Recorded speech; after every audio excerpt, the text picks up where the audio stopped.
So depending on who's in the car or whose turn it is, that's generally what we listen to. So there's a lot of Minecraft the movie or Sonic 3. Oh. My son really likes Imagine Dragons, so there's a lot of Imagine Dragons that's good choice. It's normally at the top of there. Yep. Joe, you've been so open with us so far. Bit cheeky of me, who is the most famous contact that you have in your phone?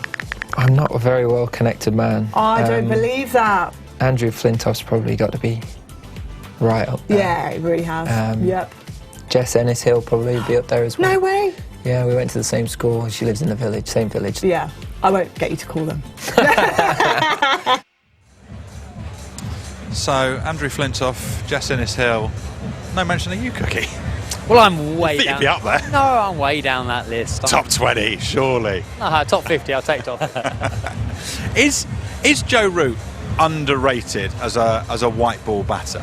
I don't think so. I'm not sure he's quite batting in, his. I think he should bat at 3. I think if someone, the real power game in 100, the first like 25 balls, let someone who's got the absolute ability to whack it. And then Joe Root can play these shots when he knows there's kind of the bit of a situation. He's got all the shots. He's England's best ever batsman. The only thing you'd probably say he's missing the game is the total power. But apart from that, he finds ways to score. He works it out, and he just loves batting. So he's had 4 games where he hasn't quite got it right. But give him a run, he finds ways of delivering and winning games. So I have no doubt about it. And he's probably just it's probably the first time he's opened in any limited over games, so he's probably just finding his feet a little bit. But he's a genius, and if he scores runs today when he knows what he's getting, it wouldn't surprise me. Going to see the Rockets up bowling first. They've added the experience, I guess, of Lockie Ferguson. 5 wickets so far in 2025. He's the kind of person you want in your armoury, isn't he? Well, yeah, he bowls rockets. That helps. He's got very, very quick and excellent skills. He's a former Manchester original as well, so he'd have practiced against these guys in the nets, played against them in international cricket, but he'll be a mixture of fast, quick Yorkers and then slower balls into the pitch, just like that one there, to completely outfox the batters. And he's a real thinker about the game. As a bowler, you have to try and be one step ahead of the batter, especially if you're bowling up front and at the death. And it's his ability at the death that makes him a really special player, with his ability to try and just read the game that little bit better than the opposition. Yeah, he's a proper franchise cricketer. He's played in all conditions, in all the leagues, and he's one of those guys you'd want in your team because you don't pigeonhole him as he can only bowl in certain areas. If you give him the new ball, he doesn't often take the new ball, but he can take the new ball. If you want wickets in the middle, you can bowl him, and then right as Finney said, at the death. He's a really, really, really good bowler, and if it's his day, he's good. His Yorkers are probably up there. If he's around the world, you say a couple of people to bowl one of those toe-crunching Yorkers at 145 k's, he's the man. Alex has been out and about doing a best Martin Brundle. Well, I found a fast bowler, Lockie. I'll let you warm up. I didn't want to get in your way. You're absolutely flying, you lot. Going good, yeah. Good bunch of lads, part of the group. Enjoying our cricket. Nice to be playing at Trent Bridge. It's been a great crowd every time. Perfect day for bowling as well. Yeah, should be a little bit of swing there tonight, so hopefully we can use it well. How are you enjoying the 100? Yeah, I love this tournament. As I said, the crowds are great. I think we had maybe 300 or 400 kids out signing signatures the last 2 games. But yeah, really enjoying it. It's obviously a tough match-up tonight, so yeah, we'll see how we go. And how do you keep running in and bowling rockets time and time again? Dunno. I was just watching Jimmy run in there, so I've got a long way to go till that, so that's nice to see. All right, there you go. You've got a few years on you. Thanks, Lockie. Good luck this afternoon. Rick, will come back to you. The original's Jos Buttler is arguably England's greatest ever white ball cricketer. We're not going to have that argument now, actually. Ahead of this year's 100, Finney went to speak to him. Joss, thanks for coming. We're at Ordsall Hall. It's centuries old. You know a thing about centuries. It's going to be good to chat. I want to start right at the beginning. You made your T20 debut in 2011, your ODI debut soon after in 2012. Did you feel ready to step up to that level at that stage at such a young age? I felt like I had the potential, and at times now when you look back, you're like, well, they picked you, so they must have believed in you. But I didn't say I felt ready. It took me a good year, to be honest. It's probably the only credit I'll give you in this interview, that you and Morgs kind of took me under your wing and sort of showed me the ropes and looked after me. You played over 50 odd tests, Ashes winner, played in some really significant series. How do you reflect on your test match career? Unfulfilled, I'd say. I think, like you said, I played a lot of games. I was really fortunate in a way probably to play that many, but I had periods in my test career where I felt like I was understanding how I wanted to play and contributing well to the team, to some good series wins, but I never probably had that for long enough, and I probably never was entirely comfortable with like my identity as a test cricketer maybe, and like how I was going to play, and that's only down to me really. I probably just battled myself too much. I was probably too hard on myself. So Owen Morgan retires and you're captain of the England white ball teams. Did it feel a natural transition to go from vice captain to captain? Yeah, it did. Probably came a bit earlier than I thought, but certainly felt ready for it. And obviously it's such a privilege, to get to captain your country is something I was very proud to do. Obviously had the high of winning the T20 World Cup and then some very challenging times within that as well. Have you allowed yourself to reflect, like it's now 4 or 5 months since you stepped down? Yeah, I have. I think when you're in it, you're kind of so determined to try and make it right, and your ego can get in the way and say, no, everything's fine, I can do it. Do you know what, the 2023 World Cup was incredibly difficult. We played way worse than I would think we could ever play, and for that World Cup to happen the way it did was a real kick in the teeth and sort of a confidence knock as a captain. We're in the 5th year of the 100 competition. Are you excited to get out there? Yeah, absolutely. I've loved the 100. I think it's been brilliant, and it's exactly what you want on your own doorstep. So it's a tournament as well. When you talk to other players around the world, they're all desperate to come and play. So I think it's a really exciting time. And you've got a young whippersnapper wild card, James Anderson, in your team, making his 100th debut at 43 years old. It's good to see him still going. Yeah, amazing. And like, I know lots of people are like, oh, why is Jimmy carrying on? He's done so much. And playing with him, he just genuinely loves cricket, and he loves competing, and he obviously is competing and doing it well, and feels like he's getting better. Yeah, and he feels like he can still do it. He's also been amazing in the dressing room, I've noticed. Like I mentioned at the start of my international career, I thought Jimmy was quite an intimidating guy. And if you misfielded off him, if you misfield one off him, or you don't pass the ball to him correctly, he might not speak to you for a week or so. But it's pretty cool for the guys to have him in the dressing room. So Joss Buttler, 50 over World Cup winner, T20 World Cup winner, Ashes winner, IPL winner. What is it that motivates you now moving into what might be the twilight of your career? I think competing is one thing I love doing. I love getting out there trying to win games of cricket. I really enjoy batting. I can sort of see it now, that looking through your grill, tapping your bat on the floor is like kind of your sort of happy place, ready to try and whack one.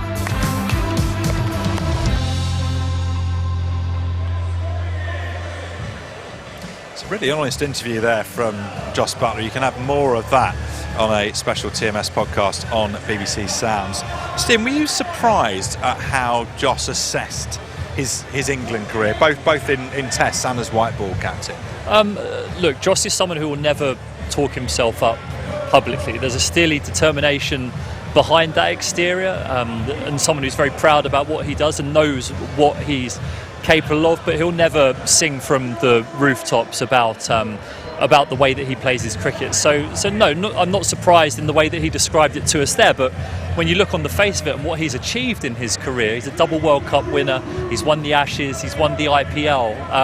You sort of feel like you have to remind him that sometimes, because he's so softly spoken and so self-deprecating sometimes. So yeah, he is a marvellous player. I don't think there's any question, even in amongst some great names, that he is England's greatest ever white ball cricketer, for the way that he's moved the game forward as well from a batting perspective. And I think we need to remind him, you were the captain of a World Cup winning team, and that's something that I want him to continue to grab hold of. And Alistair, you know that you can get this kind of new lease of life post-captaincy. You stepped away from captain in the originals as well. Can it be a sort of revitalising move? Well, I'm going to pick up at the point that everyone forgets that he won the World Cup as a captain. And to go to the stresses, the strains, all of that, he was a man who delivered a World Cup winning. So there's two of them, Morgs and him. And people Paul now... Collingwood, I forgot. But in recent, I'm going to say in the last 10 years, he was still playing. And then, everyone just remembers that last bad tournament. And, to go through what he has done, and then to speak like now, I think he's accepted his, that last little bit. It's horrible. When he said there in the interview, it really made me think about saying, I just don't understand how we played that badly. As you look at the team, there's a really good team. They played really badly, and he copped all the flack for it, as you do as a captain. And then now he's kind of gone through that stage, he's kind of mourned that period. And I think, you talk about revitalising, actually, I just think now he can go out, he's experienced everything as a cricketer, everything. There's nothing that hasn't been thrown at him. So he knows every situation, how to play. He knows how to prepare for every game. He's been a leader.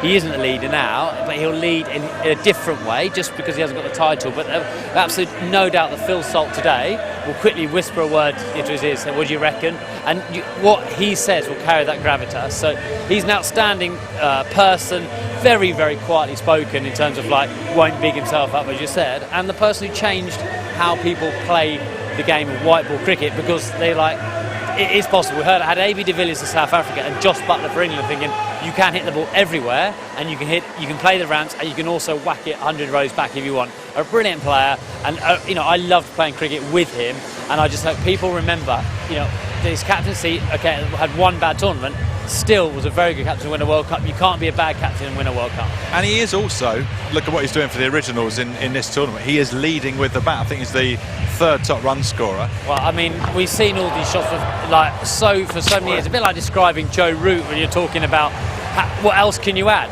You can add that it doesn't matter who's bowling or what's bowling, there'll be a way that Josh Butler will score runs. Look here, this is his power shots over. These goes miles. I remember the first ever time I played against him, and there's just something about was different. He hits the ball different that other people do it, and I just expect him for the next 3 or 4 years to go around and make match-winning contributions whichever franchise he plays.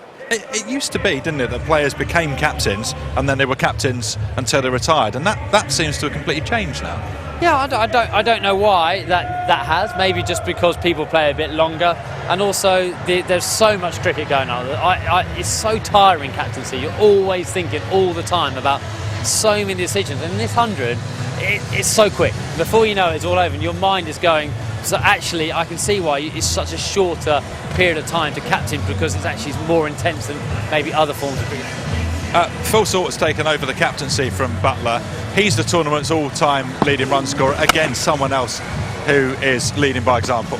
Yeah, I mean, he's a savage when he gets going, and he does it right from the very beginning, right from the very first ball. He has the intent to hit you from 6, and that's what makes him so intimidating to bowl at. And you run up thinking, I can't bowl there, I can't bowl there. You do bowl it there, and he hammers you out the park. And he doesn't just be happy with 1 6, he wants to hit you for 5 6s in a lot of 5. So that mindset and that attitude right at the top of the order can get them off to flyers, and that's what makes him really intimidating to bowl at.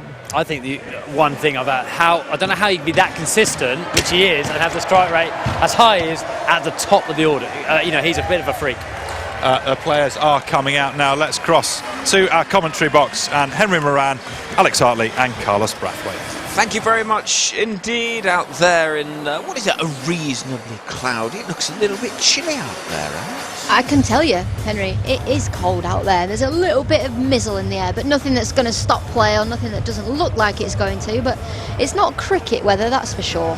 Well, we're getting the smoke drifting across as ever at the start of the 100, and here come the opening partnership for the Manchester Originals, looking to try and get things moving quickly, and he is a powerfully built man, is Ben McKinney, part of a top 4 for the Manchester Originals that is as intimidating as they come, I think, in this tournament. It's fair to say. Salt, McKinney, Butler, Klaasen, and then you chuck in Ravindra as well at 5. It is a serious batting unit. Yeah, it's strengthened, isn't it, by having Rachin Ravindra landed in the country. He's striking them well the other day as well, but when you now look at Manchester's top 5, that's a very good top 5. It's a Manchester Original side who have got rumours that have suggested some real promise in the tournament against the Spirit and the Superchargers, but so losing the first couple of matches has put them a little bit on the back foot. For the Trent Rockets, well, victories against the Phoenix, the Superchargers and the Brave, just the loss against the Spirit. And they will be looking for David Willey to try and put pressure on this young man, who is a dangerous player and can hit the ball a very long way. He's been a superstar this tournament, hasn't he? Been somebody that's been brought into the Manchester Original side, and that strike rate and the way he hits the ball has been tough to bowl at, and also so entertaining. He's hit some massive sixes. And this man, as mentioned by Stephen Finn, he looks to try and go big from the off. There is no hanging around with Phil Salt. So strap yourselves in, we're ready to go. Here comes David Willey.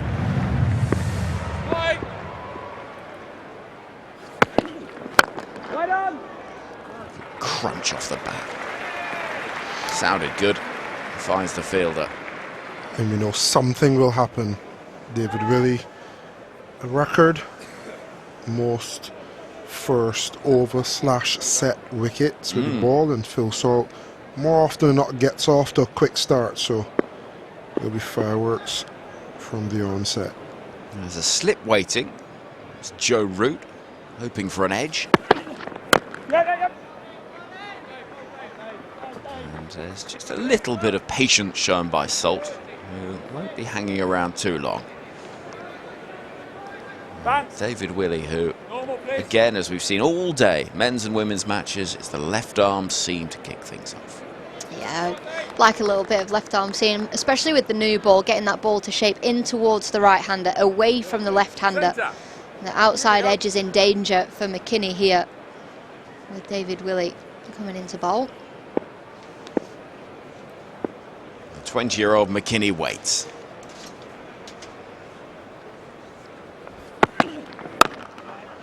And sometimes you see cricketers who, and Carlos, I'd probably put you in this bracket, they make a cricket bat look like a toothpick. I was hoping it was something good. It was always going to be something good. I was just looking for that bat that we've got around, but it's too small. There we go. You'd make that one look small, wouldn't you, Carlos? He does, correct.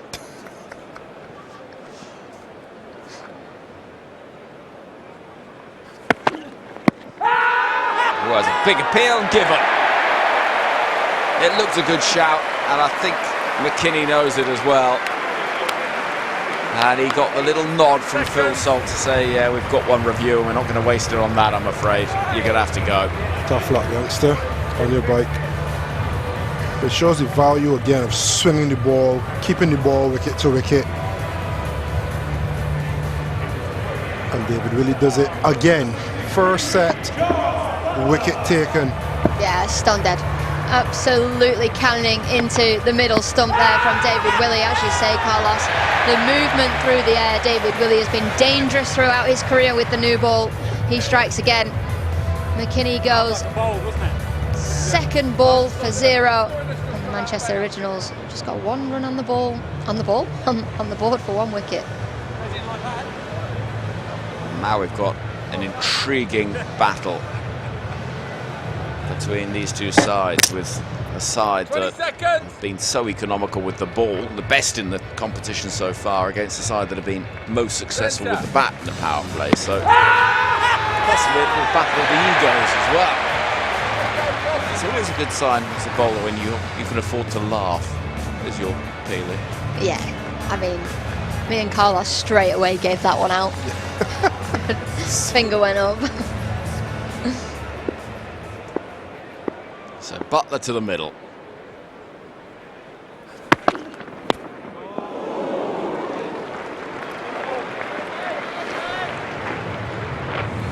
And just everyone knowing how unerring David Willey is, it forces the batters out of the comfort zone before they've even faced the ball. Like a Josh Butler, one of the world's best, walking down on the cross. McKinney had to walk across on that occasion when he got out, trying to negate the swing. So he's already in the mind of the batters. It's on the money. First 5 balls, just 2 runs and the wicket in there. And he's a really effective operator. He took a lot of wickets in his white ball career for England. Well, there's probably a bit of him that thinks I could probably go again there with the ball moving. It's going to bring Lockie Ferguson into the attack is David Willey, but picking up the wicket, only going for the 2 runs, that ball moving through the air, I'd be tempted to bowl myself again. I wouldn't have bowled myself again if I was captain. I'd bowled David Willey again. Yeah. I have no interest in bowling 10 balls straight, but I think Willey's good enough with the ball swinging, and it doesn't swing long. I think he probably could have gone again. So 23 runs required to go top of the run scoring list for Buttler. He's edging that ball along the ground to his good friend and England teammate Joe Root. I think what we'll see from Buttler is patience initially. He's not somebody that'll be afraid to just hang back until he feels he's set and he can catch up quickly.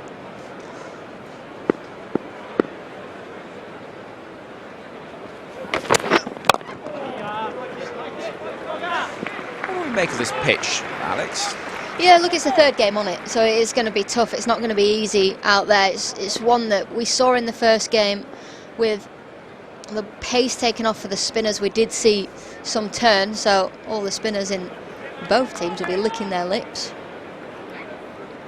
Guessing a low-scoring thriller, Henry. We like a low-scoring thriller from time to time.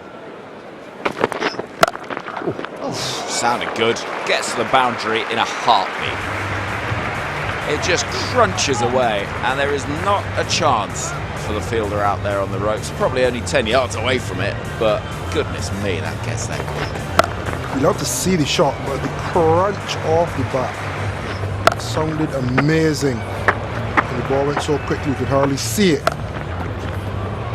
He was a little bit rushed as well there, Joss Buttler, wasn't he? At the pace of Lockie Ferguson, but he adjusts so well.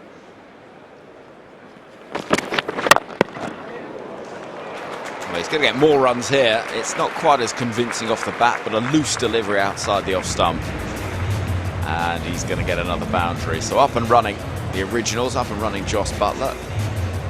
And just adjusting his line. And look, it comes right off the toe of that bat. Yeah, the old overcompensation, short ball before and full and wide in this occasion. I think he really tried to push that one back in swinger. It just didn't swing for him, just ended up as a wide half volley. Oh, listen to that off the bat. Again, he's not got all of it, but the sound it makes, the direction, the power of Buttler. And after that really promising start from David Willey with the ball, well, 3 boundaries from Buttler, and the complexion changes. Yeah, it's got to be David Buttler, David Willey again now from the far end. If I was the captain, I'd be going, right, okay, take advantage of this new ball, swing the ball, bring myself back on. But it's hard as a bowling captain to know when to bowl yourself. There's a lot of runs between these two. 700 between Salt and Buttler in this tournament. It's a serious partnership. And actually, you look at the 3 of Buttler, Klaasen and Salt. Since last year, they've scored close to 4,000 runs between them across T20 competitions, which is some going.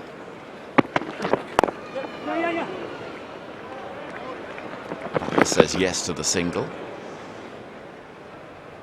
He looks in the mood.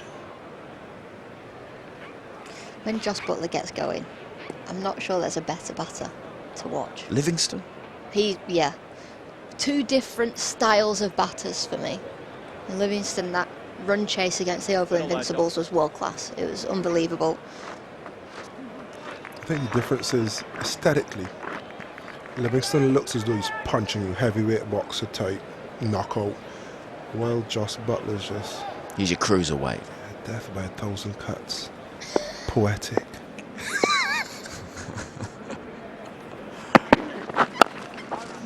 How would you describe your batting? Let's think. What short sometimes comes off and sometimes doesn't? So you're sort of, you might throw the haymaker, and if you haven't won it by the end of the second round, there's trouble. Curtains. He's getting tired. It's not happening. I like the shoulder shimmy you get from Butler as he waits. There you go.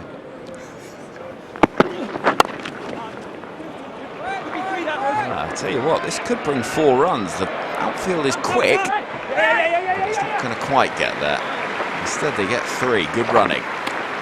Well, you don't often see 3s, do you, in the short format of the game? You could see straight away, Butler said that could be 3, Salty. Ryan Ahmed doing the fielding down there. A long way for him to run round. We have had a bit of rain, so the outfield isn't lightning fast. It's quite a long pocket down towards that stand as well.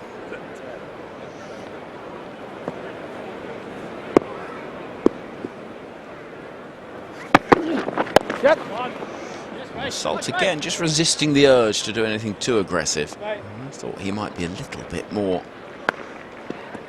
well, up for the challenge of hitting the ball out of the park, but You've got to get used to the pace of the surface, though. But I find these two do this a lot. Often the roles are switched. Salt flies out the blocks, Butler holds a little bit, but Salt might get 40, Butler get 80. So I find they are very aware of who's going, who holds.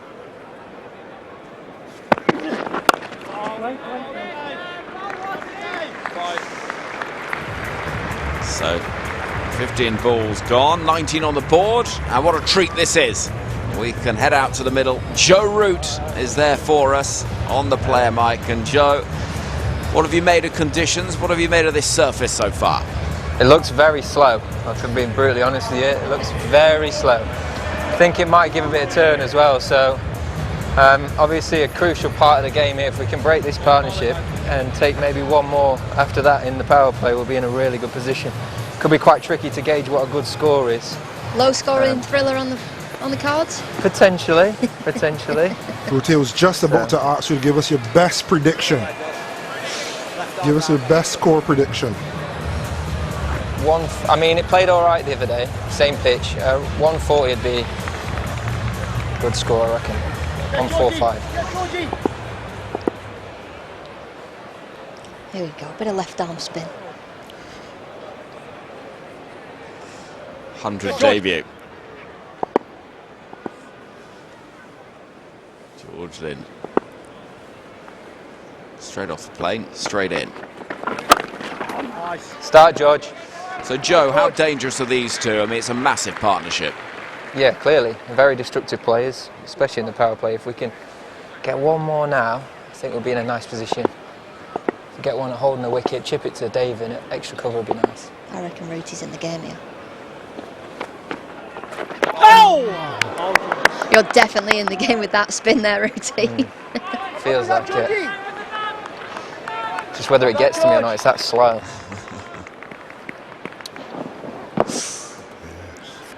You could always tell when mid-on is in the circle as opposed to mid-off. Might be a little bit of grip.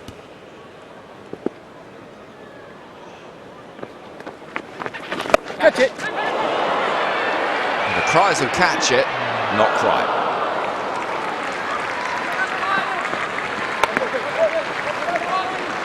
Joe, you've done a lot of work at slip in various formats. What are you looking for from a surface that gives you that encouragement? Well, turn initially. I think that's a really big part of it. Sorry, just trying to make sure I'm in the right spot. Obviously, bounce helps too. 1. Well, George. Slow surface, you fancy yourself having a bowl? It could be the night tonight, we'll see. Could be, couldn't it? We'll see. Feels like the sort of surface to bowl all your spinners. Well, we've got a few options, which is always nice.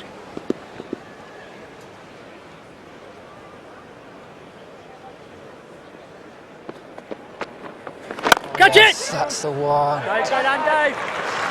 You nearly called that perfectly, Nearly, Joe. Nearly. It's almost like you can read the game. You'd like to think I know a little bit after 10 years of playing, but I get it wrong plenty of times as well. But I suppose the 100 is something a little bit different. You've all had to learn over the last 5 years. It's really refreshing. I actually had a conversation with Josh earlier, and you just feel like you play that much cricket, whether it be T20, ODI cricket, or one-day format, and then red ball cricket. You get a real good gauge of how the game's going to pan out and how the surface can affect that, whereas this, it's so new to everyone. Different surfaces can have a real big impact on how the game unfolds. Trying to work out what a good score is setting, in particular, can be quite challenging. So many new factors that you have to weigh in. The speed of it happens all so quickly.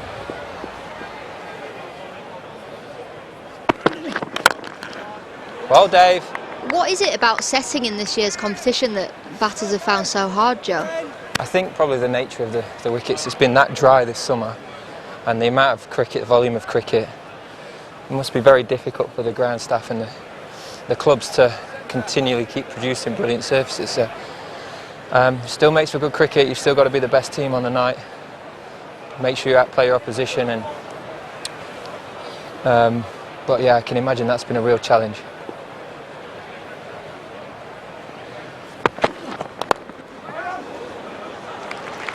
Lovely work, Banks.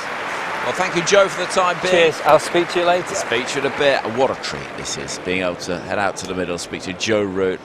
Clearly concentrating there. Yeah. But it is that thing, isn't it, where you are having to think differently tactically with a format of the game where it's a subtle change, it's little differences, but when you're so used to playing certain formats. And obviously the volume of cricket that is played on these grounds now as well. Obviously you have the women's game beforehand, therefore when it's sunny the wicket has been baked in the sun all day. You can't hide it at all. But then you hear him speak about the challenge of just adapting, but yet wanting to be better on the night. So a lot of purists that wouldn't take to the 100, one of them will say, oh well, why is Joe playing hit and giggle cricket? But actually it isn't. It's cricket. It's adaptability, it's adjusting, and it's still showing that you're one of the best in the world. It's finding a way against some of the world's best too. Yeah, and you look at your names in the 100, whether local or overseas. We just had in the women's game Sophie Eccleston and Amelia Kerr bowling to Nat Silverbrandt and Ash Gardner, like 4 of the best players in the women's game right here. You're just able to hear from Joe Root, probably the best batter in England, like this is what the 100 brings. So embrace it and enjoy the challenge. They are, we are. Come on. Everyone should. Was that an edge? It is. And Joss Butler turns, and there is the wicket at the end of the power play that could be oh so significant. Frustration from the former England white ball captain. And Joe Root called for it. A second wicket before the end of the power play could make all the difference. And he knew. Toe end of the bat, perhaps. Either way, he has to go. Butler gone for 19. And the Manchester Originals at the end of the power play, 2 down. I think it's really smart bowling as well. Really from this end has been swinging the ball back to Butler. But on that occasion he's gone not only full. Yeah, the power play for the Manchester Originals is probably belonging to the Trent Rockets. David Willey striking early, doing what he does best, and then Lockie Ferguson comes on. Joss Butler came to the party, didn't he, Carlos? Lovely use of the wrist, lofting the ball over the field. And then this over from George Linder just slowed things down for the Manchester Originals. And the final ball of the power play, Joss Butler nicking David Willey through to the keeper, meaning that they are 26 for 2 after 25 balls. Good evening, guys. Good evening. Good evening, Finny. Now look at this, he's going to go again. He's going to bowl these 20 balls in the first 30 here, David Willey. Might be a bit out of breath after that. The skipper, captain's prerogative. He's taken 2 wickets. And why on earth not? casting a spell upon the Manchester Originals, winning the toss, bowling first. The Rockets are doing their job. And there it is, that's out as well. Decision vindicated, celebration practiced. Rachim Ravindra has to go, and David Willey, having bowled 16 of the 26 balls available to the Rockets, has his third. Yeah, classic, my ball, I'll bowl it. And if you're bowling it this well, why would you put it down? Leading from the front with the ball. And we spoke a lot about this power-packed batting lineup. They've been outwillied. They have indeed. Rachim Ravindra goes for a golden duck. Manchester Originals find themselves in trouble. Now I want to just talk about that celebration. I wonder what that is. There was a classic fist pump and a jump in the air. He was a rocket, I've heard in my ear. He was pretending to be a Trent rocket. Well, surely not, you reckon? It's been an explosive start to the game for them, 3 wickets. And this is a hat-trick opportunity for David Willey. Sonny Baker took one for the Originals just a few nights ago. And Heinrich Klaassen, who is a world-class performer, is going to have to face up to the music of David Willey. Crowd's engaged. Here we go.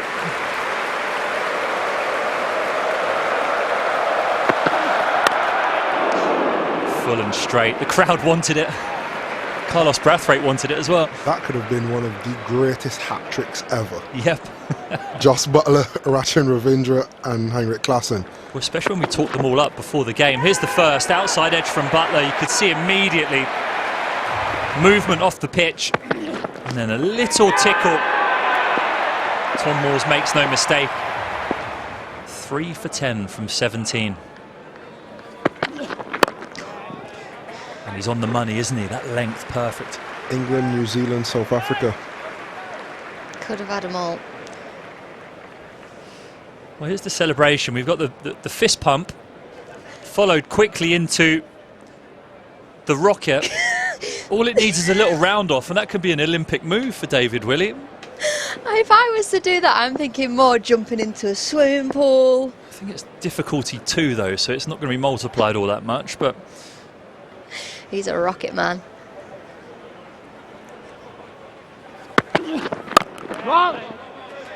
I'll tell you what, when he's bowling like this though, David Willey, he's one, done the right thing to bowl himself out so early on in the game, but 2, he's just such a competitor. He's so fiery, he's in total control of his own game, and he does pretty good impressions of rockets.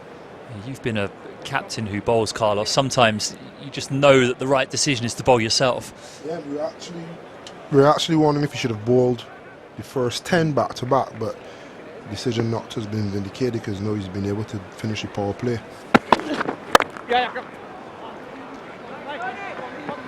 Well, that's 20 deliveries for David Willey. His bowling day is done. Plenty of decisions to make still as captain, and maybe some runs to score, but with 3 for 11 from 20 balls, that is a marvellous day out for the Trent Rockets captain with the ball in hand.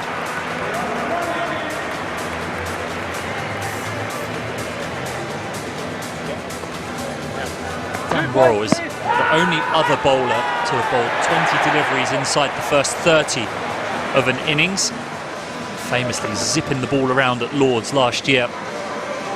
But those 3 wickets are the thing that will please David Willey the most, because they're 3 absolutely massive ones, as Sir Alistair Cook joins us. Well, I wondered whether the pitch might skid on a little under lights. It's done totally the opposite. It's just held in the surface and spun. So somehow, the Originals need to find a way of finding the right score. Joe Root said it. Hard to know what a good score is. I agree with him. I wouldn't know what 130. That's so nice. That's lovely, George. I think they'd take that right now. 130. We do have power. Klaassen, a fine hitter of a cricket ball. It's a funny one because Buttler, when he was striking the ball, made it look like a pretty decent pitch, but only for the 3 balls that he faced and found the boundary. The rest of them were a bit sticky, sticking in the surface. So I think when you go too full, it'll come on quite nicely. Yeah, it means as a bowler you don't have to chase all that much, and we're going to see Linda bowling very quickly into the surface. He may vary his pace slightly, but as long as that length is good, it's going to be very difficult for these two batters to just step and smash the ball down the ground. Have to be inventive. Difficult to thrash it, just like that. 57 miles an hour. With the away turn from the right-handed Salt. Means he's not going to be able to just throw his hands at it. Look at that off the pitch. Bounce, turn. Yeah, and with that, Joe Root was just asking if he should go back into slip, but he hasn't done.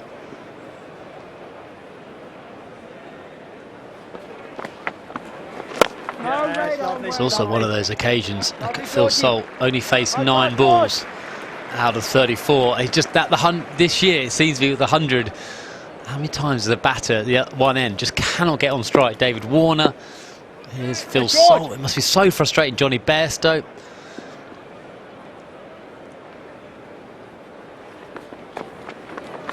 That's so nice. Oh yeah, Rooty. Have to scamper there, and scampering in the first instance could be the order of the day. Rotate the strike. Don't get bunkered down at one end, as Sir Alistair Cook says. Try and get that scoreboard moving. Now here are the Willie wickets. Bang in front. But it's the length that's the most critical thing here. Look at those 3 purple dots. Perfect line and length. The pitch has made his game plan simple. Still have to execute it. Rocket was beautifully executed. I feel like we need to get you, but Alex is perfect. I'm just not sure. Is there a better way of doing a rocket? I don't know. Without jumping and face planting the floor, I'd say no. I hope he gets fined for that. I reckon his kids have said, "Dad, I know, great celebration." I'd like to see Andy Flower do it. Oh. And I know he's lightened up since he was England coach, but I think even getting him to do a rocket may be a stretch. Maybe if they win this game. It's been a good tournament. Overseas star Stoinis into the attack. Yep, timing. Well fielded. Max Holden on the boundary. It's Trent Rocket's team. It's always a good window into a team to see how their fielding is on any given day. The Rockets so far have been excellent. Yeah, quick work from Max Holden on the boundary. Seems to be him and Stoinis. Same haircut. Apparently the long one's back in fashion, Stephen. Yeah, well fielded. Sam Hain in there.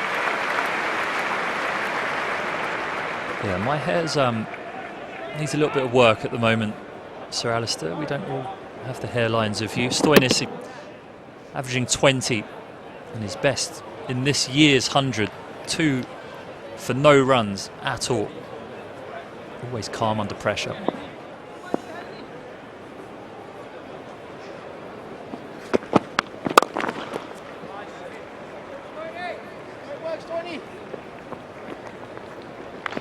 Interesting how they really went for Stoinis ahead of Sam Cook.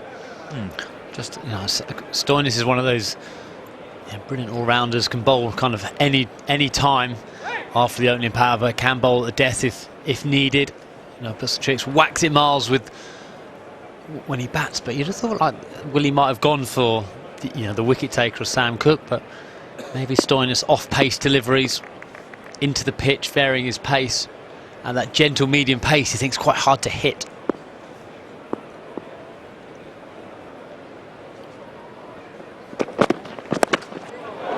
Well, it's a top edge, but it's going to go for a 1-bounce 4. He's fortunate there, Phil Salt. You talk about the medium pace of Marcus Stoinis, but he can push the odd one through, and that's surprise Salt there. Spoke about him bowling off-pace deliveries and mixing up. That was a quicker one. Absolutely right. He surprised Phil Salt. On the top edge. Again, Phil Salt's in batting in an unusual way because he's not used to getting through the power play without being 30, 40 not out of 20 balls. He's having to find a different way to find his innings. He sprints looking for two. He won't get it, but it feels like that's the way to shift the momentum. If you can score a boundary, run hard in between. The power of these guys, they can catch up. Klaassen just has 5 from 9. The longer he's there, the longer he'll get used to the pace of the pitch. I do feel like a lot relies on these two now, though, having lost McKinney, Butler and Ravindra. Salt and Klaassen, they've got to get a partnership. They've got to be there in another 30 balls time. That's the one difference in between the women's game and the men's game, is the extra power. So you can afford, as a men's batter here, just to take your time, knowing you can go berserk, you can clear the boundary easier. So Klaassen and Salt can just knock the odd one, knock the odd two, the odd boundary, and think, well, if I'm here in 20 balls time, then go berserk and catch up enough. You're not going to get I don't think one of those amazing scores, but you might get enough for the total. That is one of the big differences, I think, the two games we're seeing. A young fella with an ice cream. It's not quite ice cream weather. Ryan Ahmed into the attack. Down. That low bounce there. So manages to hoik it into the onside, but again, look at the way that ball stayed down and was hard to time for someone like Phil Salt, who wants to stand there and hit strong shots down the ground. He's a talented player, isn't he, Cookie? He is. Just for those of people around the game talking to him about his enthusiasm, his willingness to not back down any situation and back himself in every situation as a young pup. Sometimes you get the imposter syndrome. You think, what am I doing out here playing? He's played all 3 forms already. Ahmed for England. Here's Klaassen versus the Superchargers, and he was smacking them a long way. Gets deep in his crease and so much power underneath the ball, and when you're able to hammer Adil Rashid those kinds of distances, they'll be half interested, maybe an under edge. That's right. Is that what happens when you hit the ball? It changes colour if you hit it that hard. That's the magic of the 100, Cookie. Hit it into orbit. David Will in his rocket will go get it. Yeah. Did you hit many big sixes, Cookie? A couple, not big. What? Get it? Oh, yes, There's been a few innings, Stephen, overplayed over the last month or so in the 100 and certain one-day cricket. People scored more hundreds in an innings, more sixes in innings than I did in a whole career.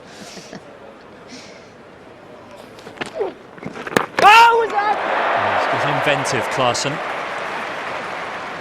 We do have a bit of a hold on him here at the moment. Even someone of Klaassen's temperament and class. He's 5 from 12. He's feeling the pressure, and Ryan Ahmed bowling a really nice pace into the surface. Yeah, every batter's got their breaking point, haven't they, of where they go, right, I need a boundary or I need to play a shot here, and it's picking the right one. The reverse sweep is the right option, just didn't execute it there. He's going for 5 more here, Ryan, even against a fantastic player of spin. No run, this is lovely bowling, Yeah, Ray. nice, good field setting from Willie. You can feel the pressure here. Crowd's engaged. I just feel like Ryan Ahmed tosses one up here, something could happen. And there it is, an outside edge. I thought that bowled him for a second. He gets away with that, Klaassen stepping outside leg. Oh, I got excited there. I didn't know what you were saying, Stephen, but I was saying he's not going to toss one up. He hasn't tossed up. He's just bowling the same ball quick. See there, no flight, but he's getting the turn. That's what's making it so hard. He can bowl quick and turning it. And Klaassen gets lucky edge for 4, but they all count. Yes, Cookie. Dot ball to follow up. So this is nice from Ahmed. That's right. He races through these deliveries as well. So no time to think for the batter.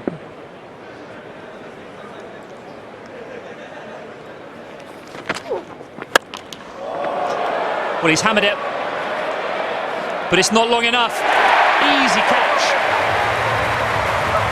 on the boundary. Sam Hain does the rest, and it felt like something was going to give, and Heinrich Klaassen couldn't resist trying to hammer that into orbit, but not long enough.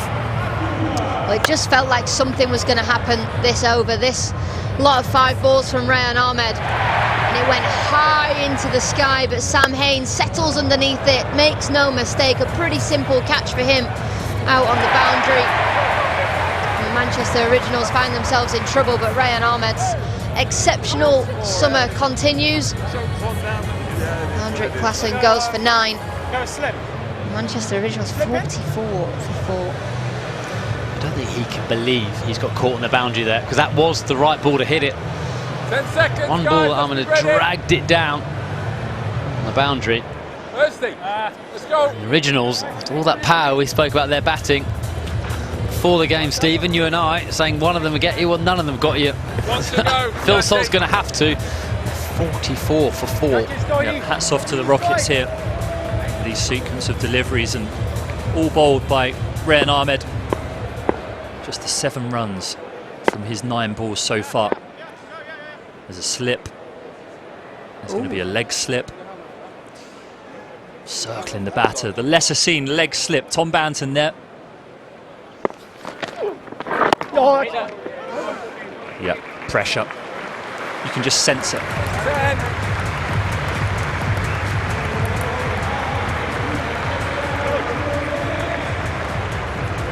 Yeah, brilliant. 10 deliveries from Rayan Ahmed there. You can see he's got a huge grin on his face. He plays cricket in that manner and in that vein. It's fantastic to see a young player playing a game like that. Got a bit for him to back bowl, and that you can just bowl quick. Don't lead to stumps. We hear it so often in one-day cricket. Don't lead to stumps. There's just enough variation. That's why Klaassen got caught on the boundary. Couldn't quite time it as well as he wanted to. Well, Rick, you're out and about. How's everyone feeling out there? Well, I'm here with Simon Katic. 27, George. Up against it a little bit. Yeah, certainly not the start we were after, but look, credit to the way David Willey went about it. I thought he was excellent in the power play. We obviously need a partnership here and got to try and find a way to scrounge our way to maybe 120 and hope that it starts to tire as the game goes on. You think a scrounge 120 might do it? Well, it is the 3rd time we've played on this wicket, so and there's already signs of low bounce and probably a bit of turn, so we've certainly got the bowling line up to be able to exploit those conditions. No, I can't keep you for too long, so you like to make notes every 5 balls. What kind of thing are you writing down? Oh, no. Hopefully some boundaries in the next probably 30 or 40 balls, but I think we need a partnership first, and hopefully these boys can unleash at the end. And how do you make sure everyone's sort of keeping up for it? Oh, the boys are always going to be up for it. That's part of our group. The spirit's always been good, no matter what the scoreboard says. We hang in there and stay in the contest as long as we can. So we just need a partnership now to get a bit of momentum going our way. I just had a quick word with Jimmy there. Asked him if he was enjoying himself. He said he'd be enjoying it more if he was playing. Yeah, no, I expect that from the old pro that he is. Look, it's been a tough one because he did start quite well, but we've got 3 young quicks that have been doing a great job for us. So, yeah, it's been a tough decision to leave him out. All right, cheers, Simon. Let's get back to it. Thanks. Cheers, Rick. Well, he's got the tough questions there for Simon Katic. It's never easy fronting up as a coach. He was my coach my first year. I played for the Originals and we got hammered for 200 at Headingley against the Northern Superchargers. And this team talk after was, I'm not angry, I'm just disappointed. Never a good sign. I mean, that must be not an easy conversation to have with Sir Jimmy. So, sorry, mate, you're not playing today. You've got 3 young quicks, 3 young pups. We're going to bowl them instead. Pardon? Yeah, well, we've got a young pup in the box with us. Shoaib Bashir's back. What have you been making of this? You'd fancy a bowl on it, wouldn't you? Yeah, it looks like Spin's. It looks like Spin's doing a bit on this wicket. I know Rehan quite well.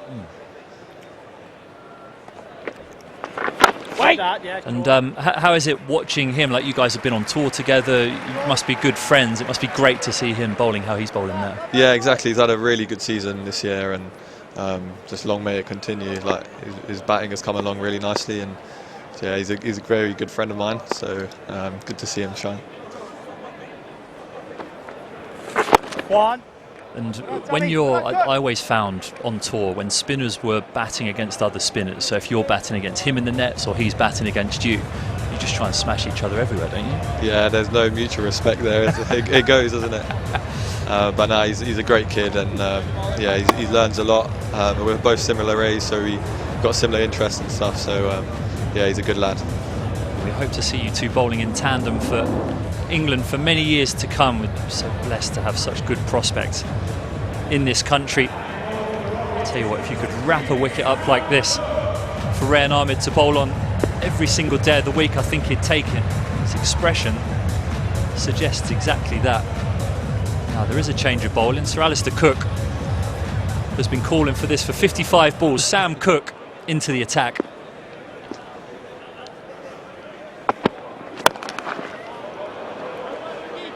What is it you like so much about him, Cookie? Well, actually, I think he's the new ball bowler, so I think he's been wasted a little bit. I thought David Willey getting the shape and the nip, that he would have definitely found it as well. But he is adaptive, and he can bowl this, you know, in the middle and the end. Trent Rocket's using the end. Good Yorker bowler. But yeah, certainly I thought he could have found a bit of movement as well.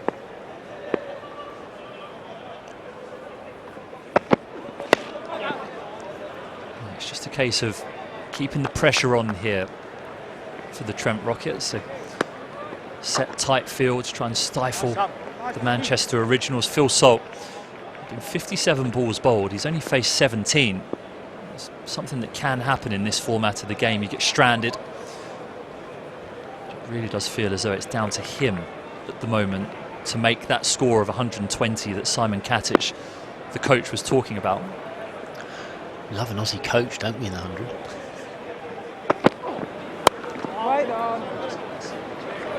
That is offensive. Look at that ball, slower ball into the wicket. We talked about the third match, or third day played on this wicket. Sam Cook bowling into the wicket, slow ball, not coming off at all. Phil Salt was on the stomach, slightly disgusted how slowly that came off the wicket. Those last 10 balls in the bottom left-hand corner of your screen. It's all ones, noughts, or wickets. It shows that the Trent Rockets are executing their plan. They won the toss, bowled first. Just more of the same they need to do, isn't it? Yeah, exactly. I mean, they've had a lid. They put a lid on things, which has been good. Similar to the women's game, to be honest. It's hard to assess what a good score on this wicket would look like, but we'll see. Well, both sides have struggled with boundaries, haven't they? In all three sides so far, and there's been 12 balls since the last boundary in this game. So maybe I could do a commentator's curse and we'll get a boundary just to get some runs on the board.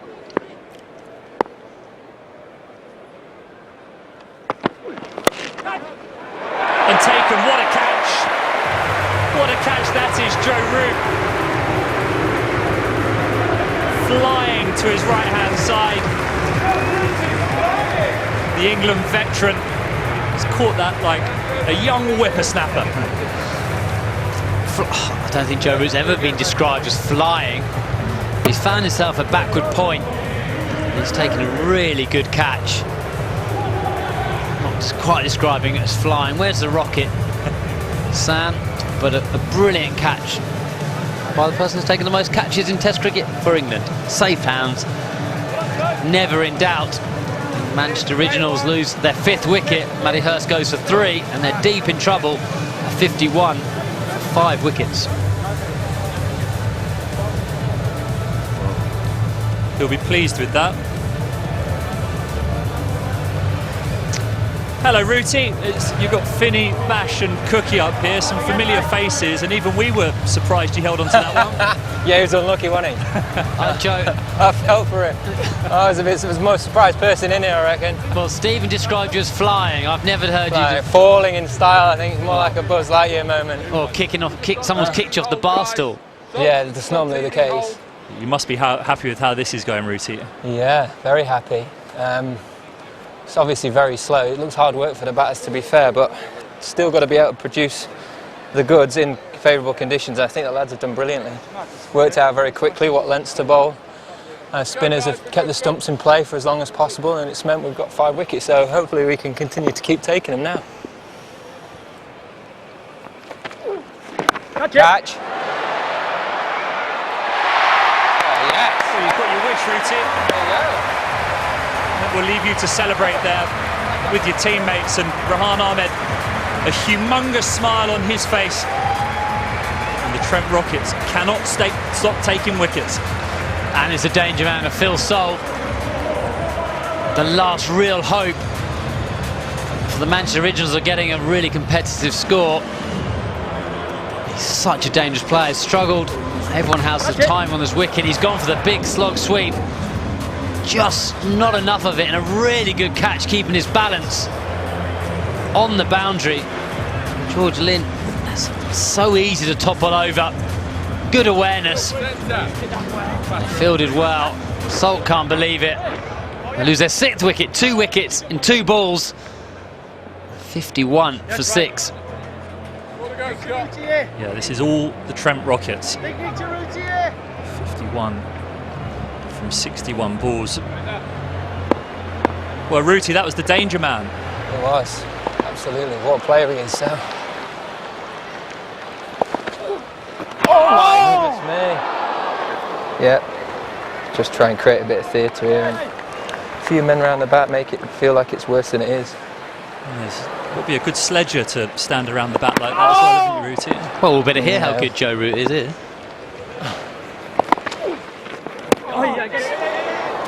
Nah, I'm as dull as dishwater when it comes to sledging out. You're no good at it, don't bother. You end up looking silly. We love seeing Rehan Ahmed bowl with a smile on his face. He seems like quite an infectious character. Very, very confident and very skillful. Seen in small doses throughout this campaign already how effective he can be both with bat and ball. And tonight he's showing all his tricks off, which is exactly what you want someone with his skill level to do. So long may that continue for not just us but for England as well. Oh yes, well bowled, Ray. That's lovely, mate. Joe, if you're looking like now, you're 38 balls away from batting. Yep. What would you be thinking about if you're a youngster here? It's not an easy wicket to bat on. What are you thinking here? Just work out the total, or how are you going to operate in your innings? Yeah, I think more than anything, at least you've got something to work towards, chasing. All right, it's pretty much mapped out for you with what the equation is, how hard you need to go and all the rest of it, but you'd be looking at maybe the pace on guys. That would be slightly, that looks slightly easier towards the start of the innings. So obviously when it spins, I think you just got to play it as late as you can, use your sweeps, and hope you come on. Oh, that's so nice. But are there a few shots now you're thinking, I won't play? I try not to limit yourself at any stage. I think you're just thinking, what's my highest percentage run scoring opportunity? On here, it looks like actually going, instead of playing straight back, going across it, most effective. Go that one, Maxi. Rooty, we've got Shoaib Bashir up here with us The as woking well. warrior.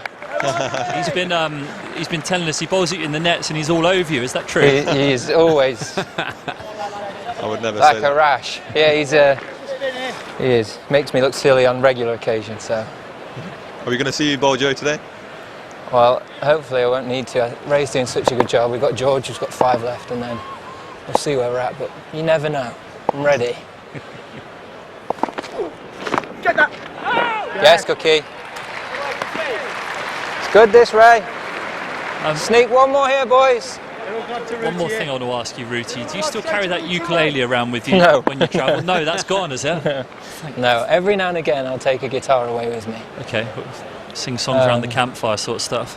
No, it's generally locked away in my room on my own. Don't want to burn anyone's ears out. So. One.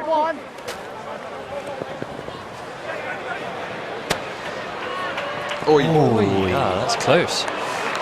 Great work, Lockie! It's important you guys don't take your foot off the gas here, Joe, as well, isn't it? Absolutely. Sometimes you can sort of drift in these situations. It doesn't look like you guys are doing that. Yeah, and well, there's you just never know what a good score is going to be.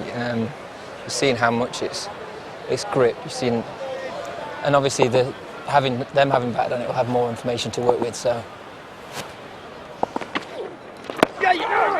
very good, boys. Great hustle, Muzzy. So, I mean, it's really important that you kind of capitalise on opportunities that come our way in the next 31 balls. If we can take 2 more wickets in the next 10, puts us in a really strong position. So we just got to keep being aggressive, keep looking to take wickets, keep trying to take the game away from them.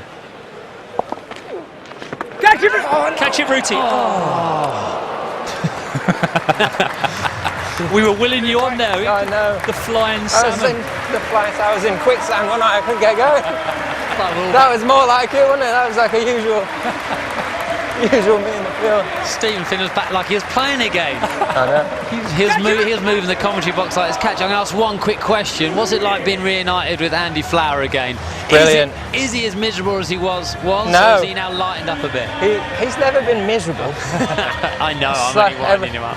Every now and again he'd get on the intense side of things, but he's a lot more calm now. He's obviously incredible at this franchise stuff.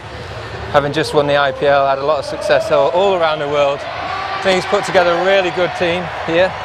We've got a lot of bases covered, and he's great fun. Him and Swanee is an interesting pairing. Oh yeah, I forgot about Swanee there. Actually, I saw him. It's the new Swanee, isn't it? It's Swanee Mark II. It's half the man he was last year. He is. Looks very well. That's nice. Oh, that's ripped. Well, Ruti, we might need to leave you to it because that's coming to you at first slip, I think. Thanks for your time. Hopefully I move a bit better than the last. Cheers, Ruti. Right. Cheers, guys. Yeah, it's fascinating to see the mindset of those top players. Keep taking wickets.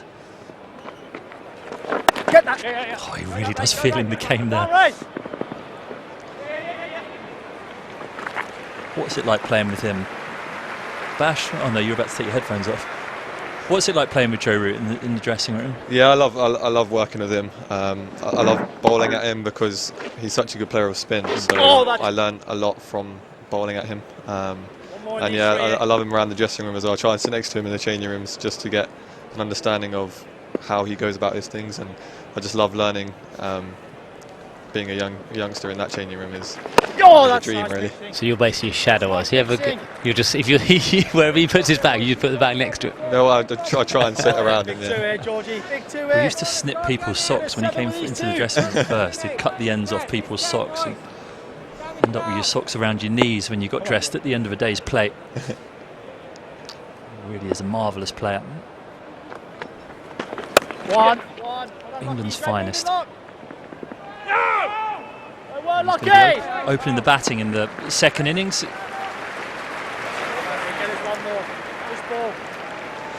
And this is almost the perfect scenario for him, isn't it? Like I was trying to ask him how he'd bat, because actually he doesn't need to play the power game, just knock it around. That's the beauty of batting second, isn't it? Yep. When you know the total, and that's kind of down to him. This is kind of his absolute masterclass, isn't it? When you can just knock it around. You'd be very unlikely for him not to be not out, unbeaten there at the end. That's a bit of a change in the commentary box. Finney's gone as well. Henry Moran's piling in. Everyone's coming in. You glad I'm back, Cookie? I am, I can go. Oh, you're going? No! Why are you leaving me? Was it something we said? Oh, yeah. Was it something I said? Well, 61 off 75. Wello is not, well, it's suboptimal, I think is probably the phrase. Yeah, obviously it's not the best cricket so far, but it's been a low scoring total day, hasn't it? Amanda Jade Wellington, Australian leg spinner, and Carlos Brathwaite with me. Oh, hit him. Somehow. Oh, almost a run out there. Hand on head. Lovely to see you both. We've got, I think, the low-scoring thriller may not be necessarily what we get, but we are getting low scoring. Yeah, low scoring for sure. I'm not sure about the thriller, but it was a riveting conversation just now, listening to Sir Alistair Cook. Joe, I was out there listening, and you're supposed to be on like 5-7 balls of going, just like no, like, I actually want to hear. Yeah, what they're talking about. Don't deprive the viewers of that conversation just to hear my voice. And just like the viewers and myself, we were both treated to an amazing little interaction. Finney, Bash as well. Yeah, Bash, yeah. Don't Sir forget Bash. Alistair and Joe Root. Great cricket insight, isn't it? The player mic. Love it. Do players sort of enjoy the chance to express to the public? Well, I suppose more in a moment. I think there's certain players that love it, certain players that hate it. In terms of like fast bowlers, they don't like wearing it because it can be a bit bulky, and when they're trying to run it fast and deliver that perfect ball, sometimes it gets in the way. Some people are superstitious as well. I find if I'm talking on the mic, especially, I just focus a bit less on the game in terms of I just play a bit more naturally. Wait. Well footed there. Still struggling to find these runs. Just 22 balls left in the innings. 21 balls left in the innings. And those last 10 balls, look at that in the bottom left of the screen. What do you reckon Manchester are going to try and target here? What is the score they're looking to defend here? What do you reckon? Well, in this situation, to be honest, so many times you get caught up in how bad it's been so far and you forget how important every run is. You get up to 120, 110 from here. And take a lot doing.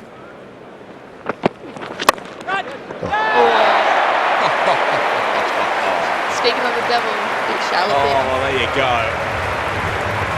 And it's your night. It's your night. Look at those reflexes. That was hit back firmly. And it's another one. 7 down. And that 110, 120, that looks some distance away. Strategic timeout. I mean, what are you going to say if you're the Manchester Originals? I think in a position like this, you just want to play every ball and get as many runs as possible. Don't want to get bowled out and leave 10, 15 runs, or 15 balls, left without scoring off. So I think it's very critical here for the Manchester to play at every single ball. Yeah, that's kind of the point I was trying to make before that wicket happened. Bad jump. Sometimes you're bowling first and the ball going all over your park, and instead of restricting them to, let's say, 180, to get 195, and then you lose by 10 runs and you say, what if? And you flip side with the bat, something similar. So just eke as many runs as you can. Remember, every Tuesday and every Saturday is when we bring you the 100 on BBC television.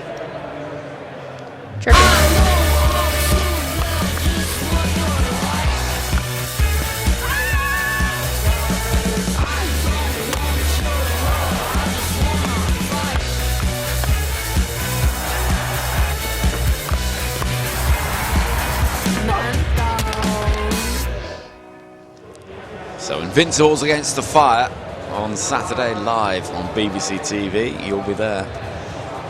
Amanda? Yes. Different capacity. Yep. And watch highlights of every game. Don't forget of the 100 on the iPlayer and the BBC Sport website and app. And every game available to listen to on BBC Sounds as well. You will not miss a thing. And we're getting to the sort of stage as well where you might want to look at those tables and get a little bit more of a sense of, well, who needs to do what, who might be finding themselves in a position What's going on there? to qualify. What was he doing there? Yeah. Pull your finger out. Peter Moores, Andy Flower down there, 2 former England coaches. Give Joe Root a bowl, I'm saying. Get him on, get what the crowd wants. Cook continues. It's a lovely drive. You just, when a team's on in the field, you just get that sense. Everything goes to hand, doesn't it? Yeah, definitely. Trent Rockets here bowled beautifully. But in saying that, Lewis Gregory can hit a clean ball as well. Very powerful striker. Up against his former side. Cook with 2 wickets for just 5 runs. It's clever bowling as well. Pace taken off it.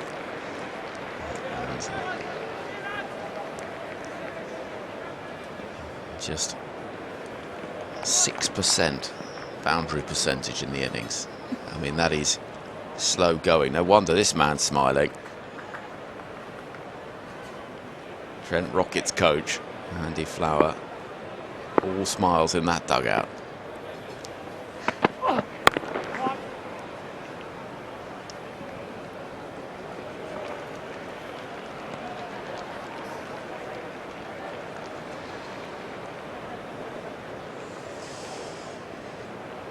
Well, they're a happy duo, those two, and they're working well together. I think that, you know, as we heard from Stephen Finn and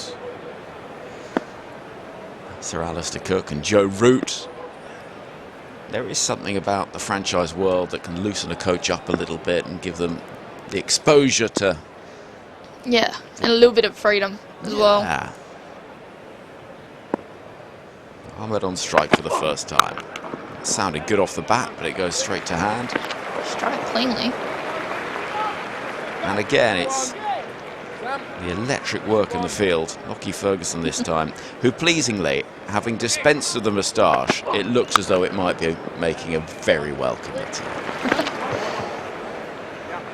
Not sure about the moustache. Yeah, no comment. Andy Flower is one of the best coaches in the game.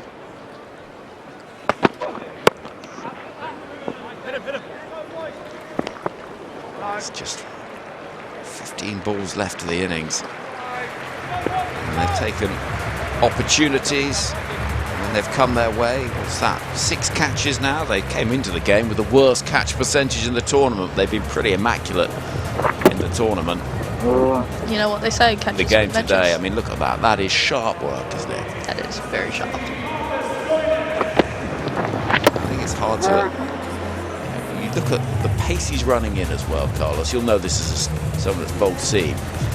To be able to adjust the body like that, it's no easy thing. Tell you what, sometimes people talk about the ones that come back at you quickly as well. Sometimes those are the easier ones because they just stick.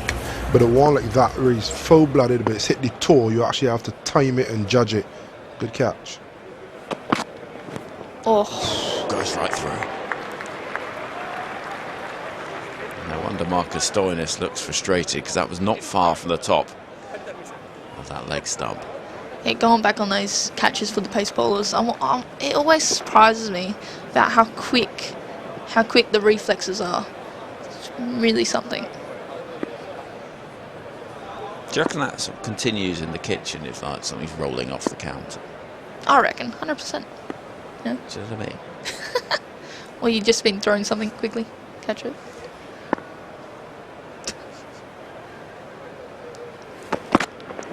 He's got a mile up in the air. Who wants it? Should be the keepers. And it is.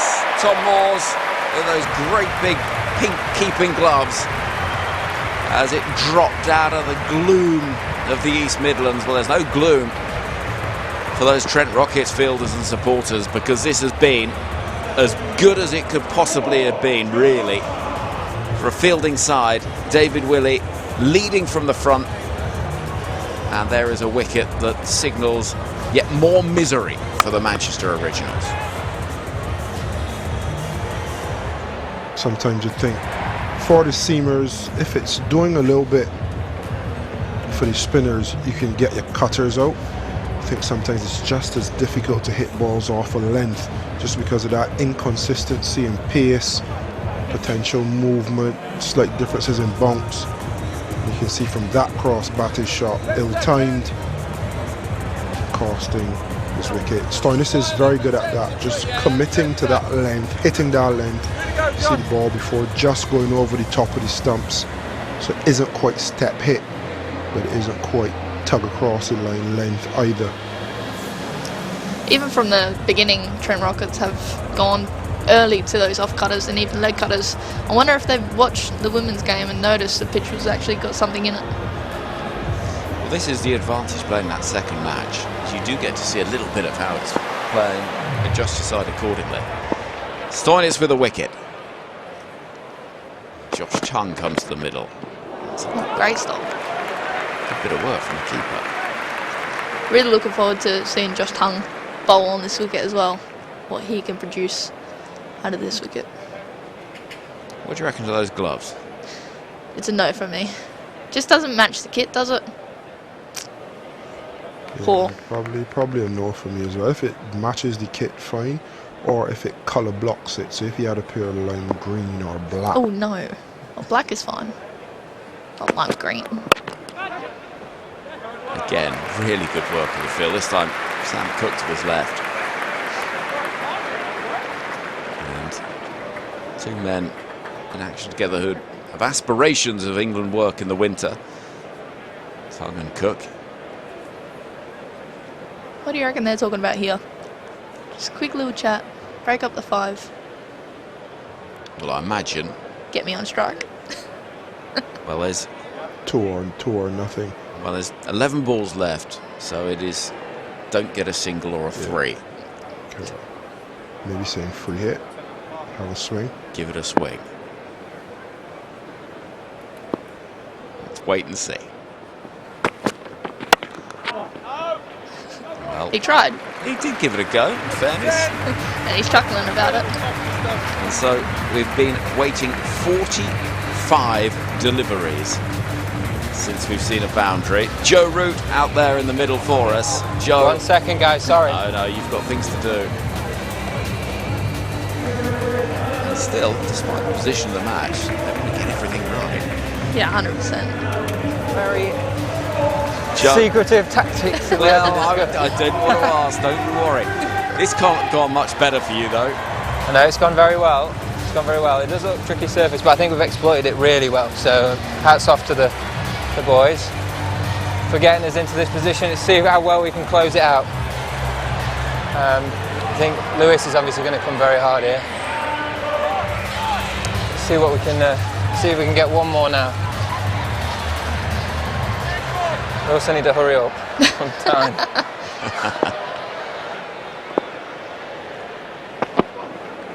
Oh, it's not where you want to bowl.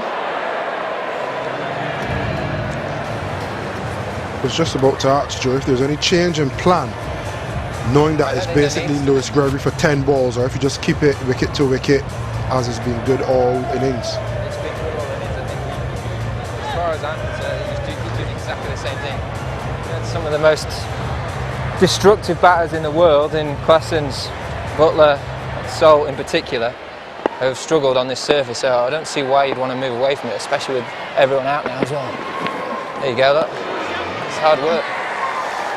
From a batting point of view, is there any way you go about this chase being a low total? I think you just got to make sure you give yourself the opportunity to... sorry, trying to have two conversations at once. I think all you're trying to do is you're taking in as much information as you can in this first half. See what's going to be hard work. I think you've got to remember that they're going to have to look to take wickets, so there are going to be more probably scoring opportunities. It's not like they can just hold the game. Has it got the distance? It does. It's a 6. And it is a rare old thing. The first boundary in almost half the innings. And it is the first 6. Beautiful strike there from Gregory. Getting deep in the crease. Lovely bat speed. Do you enjoy the challenge of a surface like this from a batting point of view, Joe? I'll put it this way, I wouldn't want to bat on it every day. But obviously it requires different skills. You have to find different methods of manipulating the ball, finding ways of manoeuvre it into gaps, different areas you might normally look to score your boundaries, things like that. Catch it. Great save. Take him, take him.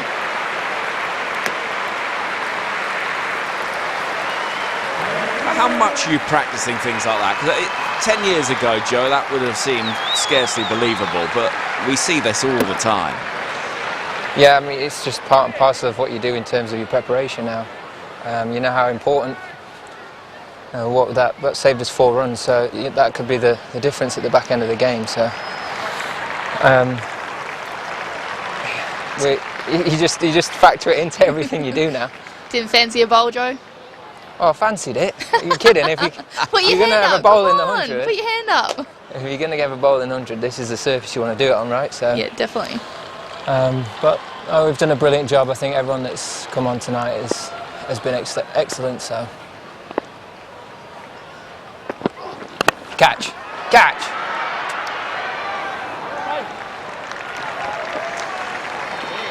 How impressed have you been with that man fielding, Rayan Ahmed?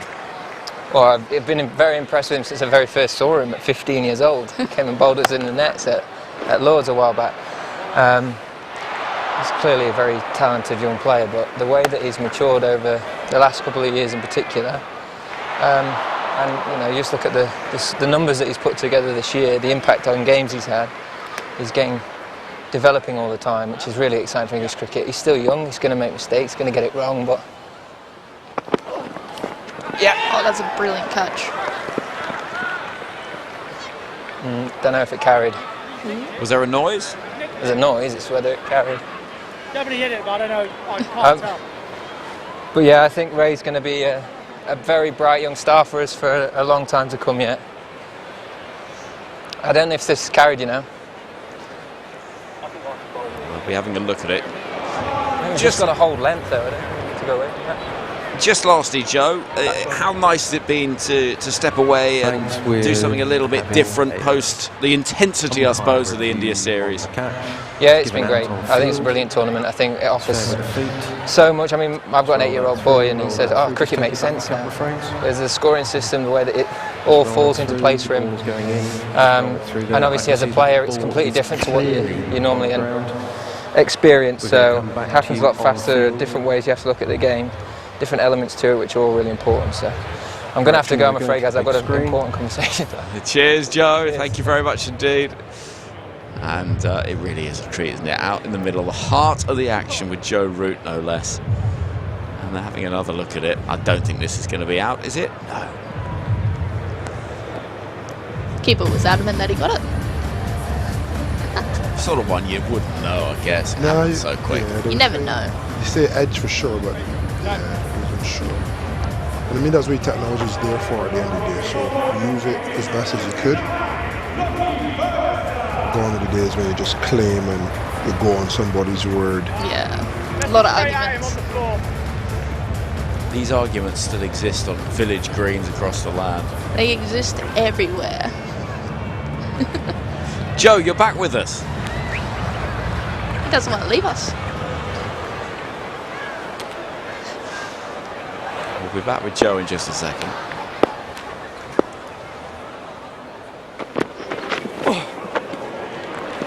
Joe, you're back with us. Back again. Again. Apologies. Quick one from me, Joe. How soon, if it comes to that, do you start to look at net run rate with a total as low as this?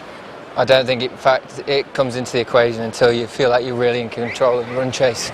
Personally, I think you've got a really important job to factor in first. You've got to win the game. And then if, 20 runs out, you make a play for it, then so be it. That's a good shot. Lewis Gregory showing the innovation to get valuable runs. And Joe, it's been brilliant to have you with us. Thank you so much for taking so much time, and I know you're very busy out there, so thank you. No problem. Sorry, I was a bit preoccupied on occasion, but good fun. Nice to speak to you all. I think you've got a reasonable excuse, Joe. Thank you so much. Cheers. Love that bravery from Gregory there. I'll tell you what, this could be at least a couple. It's good relay work. Again, valuable runs being scored at the back end of the innings. It's not going to bring up the 3 figures this innings, but it is at least offering something. Hey, you never know. It's never a bad time for 5 wides. Blackie. Well, yeah, it's a possibility. It's a possibility. I've seen it happen before. Oh, that's massive. Well, that's going to be 6. Away it goes into the stand. Put it down. And he's disappointed with that. Is that Merv Hughes? Oh my God. No, not quite. He's got a sore hand. That's what he's got. Well, these are really valuable runs. Lewis Gregory deep in the crease. Smacking that ball away. Oh, he wanted it though. You can't fault the commitment. Love it. Final ball of the innings. Where's it gone? Down to the boundary. 4 more. Checking for a no ball. Well, I'll have a look at it. Checking is the word, and it is a no ball. I'll tell you what, the 3 figures could be on. I told you, funny things have happened. Funnier things have happened. Oh. You called it? Called it. These are valuable runs. 18 over set so far. And it just gives Manchester that, momentum into their bowling innings. He can't be out unless he's run out here. That's the free hit. As it goes away in the air, down to the fielder. Whether the catch is taken or not, it matters not. Get back! Get back! What has happened? What has gone on there? They didn't even complete the run. Well, what's happened there is the ball's gone up, and because he can't be out, because it's a free hit, even though the catch is taken, you can keep on running. And I don't think Lewis Gregory has realised that. I think he's seen gone. it gone up. He's run and then sort of stopped. And as Holden takes the catch, everybody's a bit confused. And suddenly, as the throw comes in, well, he might be home. I think he's home. I think he's actually taken the bails off with his body rather than the ball. They're just going to have a little look at this. I mean, a low-scoring game, you never know what significance it could be. You never know what could happen. You're never too far from the village green, you see, Collins. I don't think it makes a difference. He completed the first run. No, he didn't. No. I'm not sure he did. Tongue didn't even go to the other side. But I don't think Tong completed the first run, but I think he completed it. No, Tongue never completed the run. Gregory's just gone one way, didn't complete, gone back. So they're still having a look at this. It's all up in the air. It was. It's chaos at the end of the innings. So you can't be dismissed off a free hit. Unless you run out. And the answer at the end of all that is 2 runs have been scored.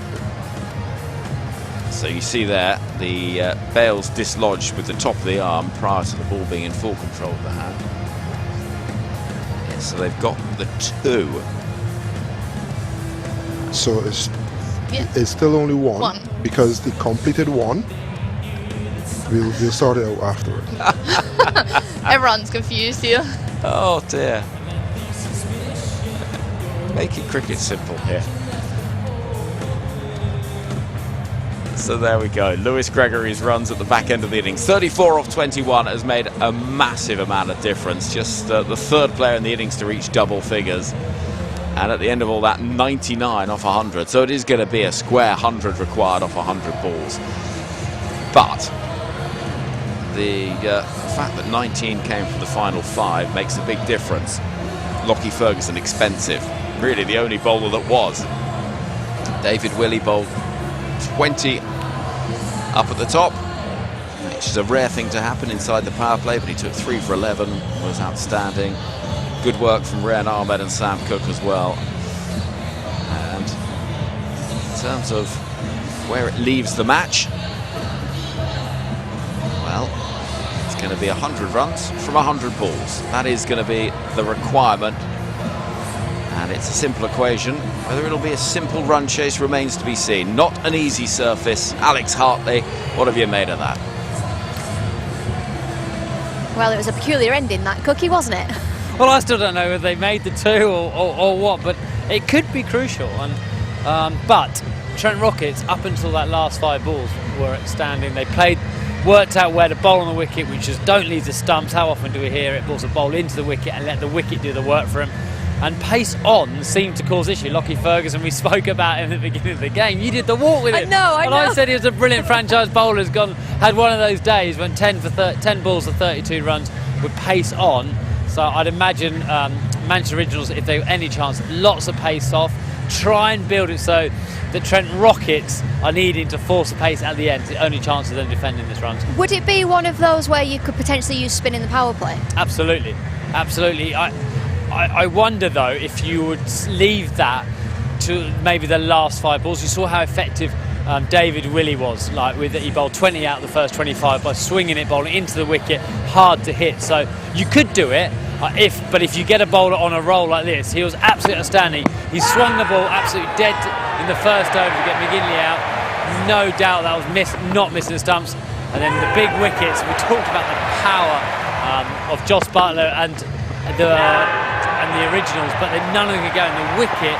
Not easy, and I love that celebration. In fact, that we're going to see it again. Oh no, you've done me dirty. The problem is with the older. There's no hiding place at 100. There's no hiding place in the commentary box. You're going again. Yeah, I mean, David Willey, when he gets going like that, how hard is he to stop? Well, he's not express pace, so he operates about the 80 mile an hour, but what he does, he reads the conditions really well.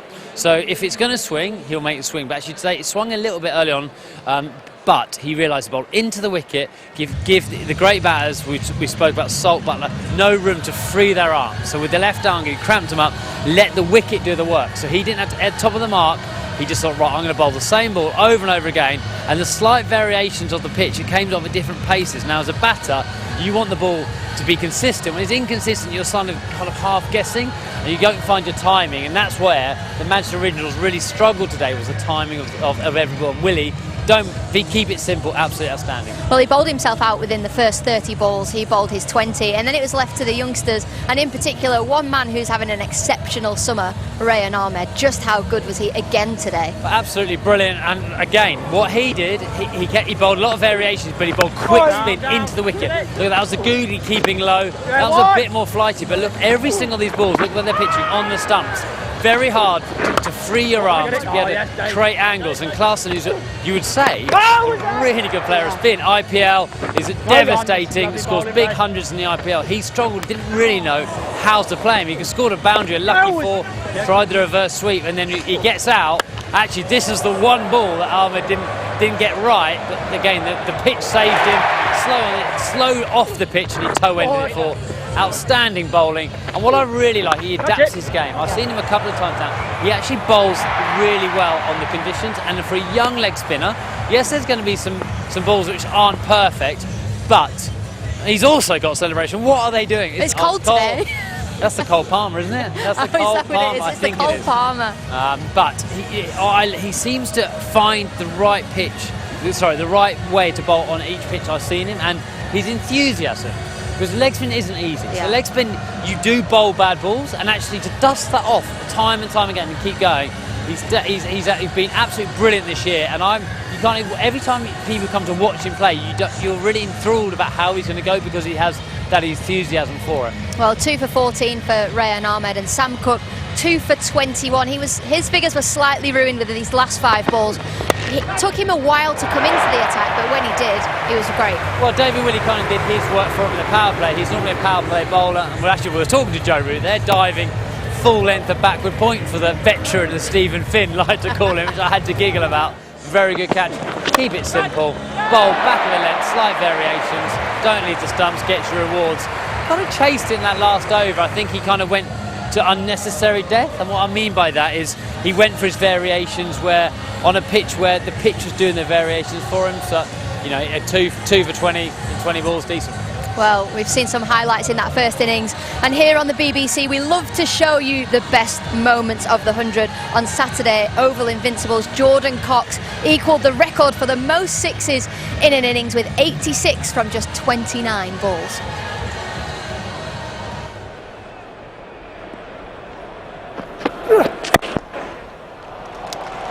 Yep, nice shot. That's a nice way to get off the mark.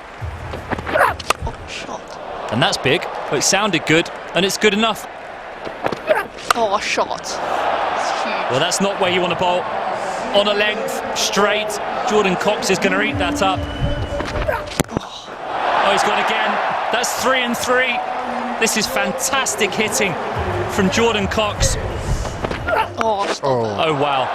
Oh, my word, that is ridiculous. Jordan Cox, stop it. That is a joke. Bang. Wow. That's creamed. Oh, that's ridiculous. Wow. That'll be 6 more.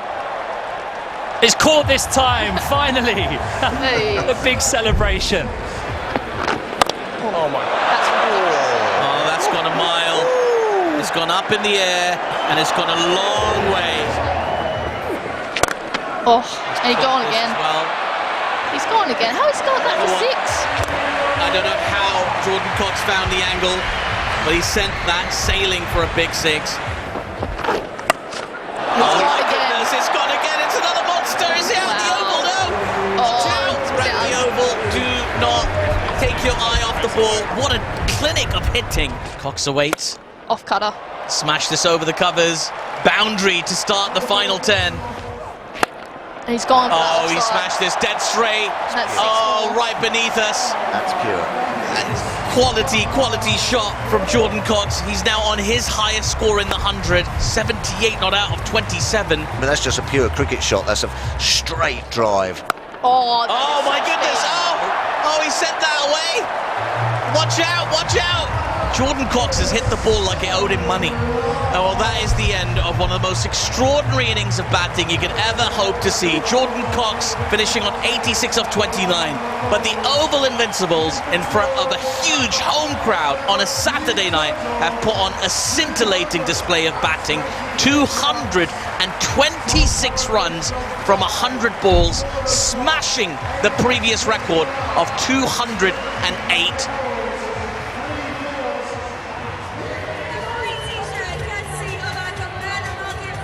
I mean, what a knock that was. And he got another half century last night, which is just greedy. We're back on Saturday on BBC Two with London Spirit versus Southern Brave in the men's competition. That's at 5:45. You can watch the women's game on iPlayer from 2:25. You can watch Diamond League Athletics on BBC Two tomorrow from 7. And also tomorrow we've got highlights of the Champions League playoffs from 10:40 on BBC One.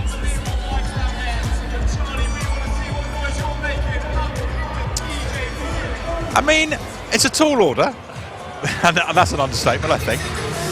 But you've got to go and approach it positively, and they have got the bowlers with the pace who maybe could do it.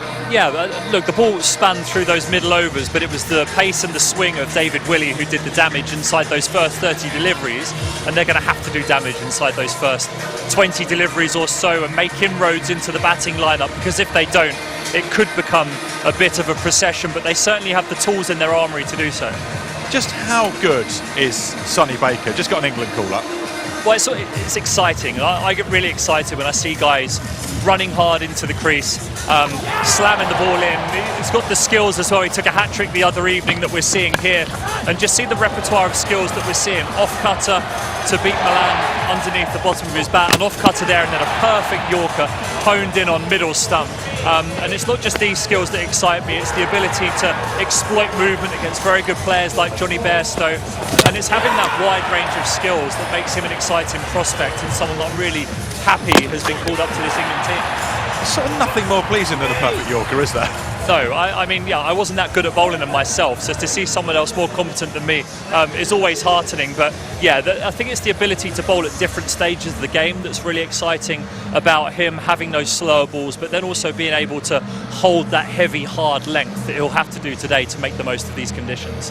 Where would you have him bowling if it was up to you? Well, I think up front today you're going to have to start with him, Tongue, get them bowling the ball through the top of the stumps, within the width of the stumps, challenge the batters from the Trent Rockets to take risks in the first instance, make those breakthroughs, be supported by your fielders. But yeah, to see him up top would be great. And Josh Tongue, you know he's capable of making an impact, more than capable. Yeah, he's got 9 wickets in 3 innings so far in this tournament. And again, he's a guy who's had another fantastic summer in an England shirt, and he's a wicket taker. And that's exactly what you want in this format of the game.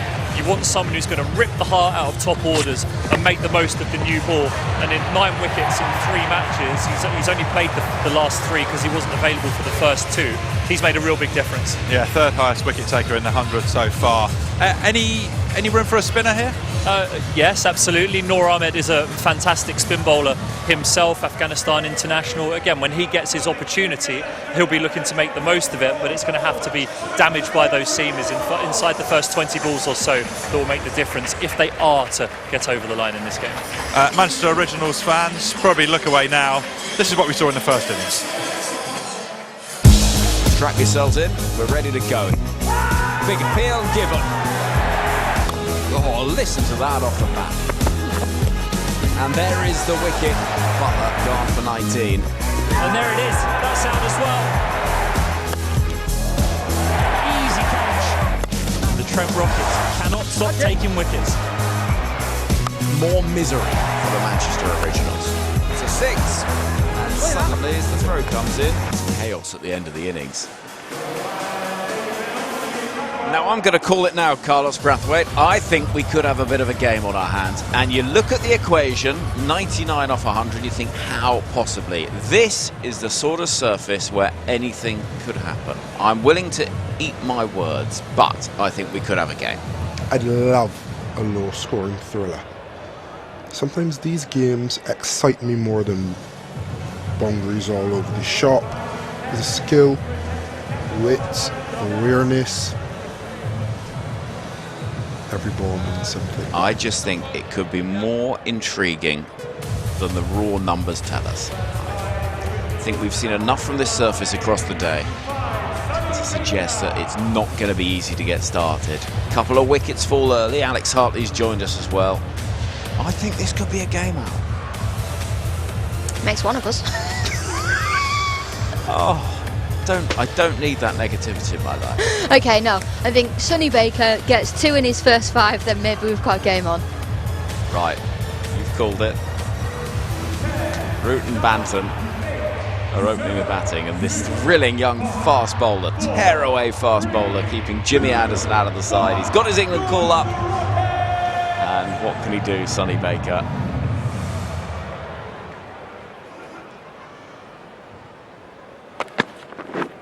Down the leg side. Well, that is not the start they were looking for. No, not at all.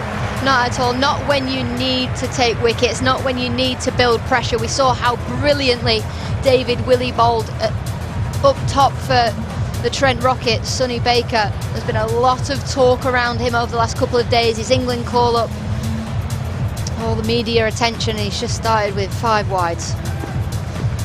Well, that is as bad a start as you can have, I think, isn't it? Other than a no ball free hit 6, possibly. He'll try again. That was quick. And in fact, no bowler has bowled as consistently as quick as Sonny Baker in this tournament. And that's when we're looking at those deliveries towards 90 miles an hour. But he's up against arguably England's greatest ever batter. What I've loved about Sonny Baker is he burst onto the scene a few years ago, but injuries.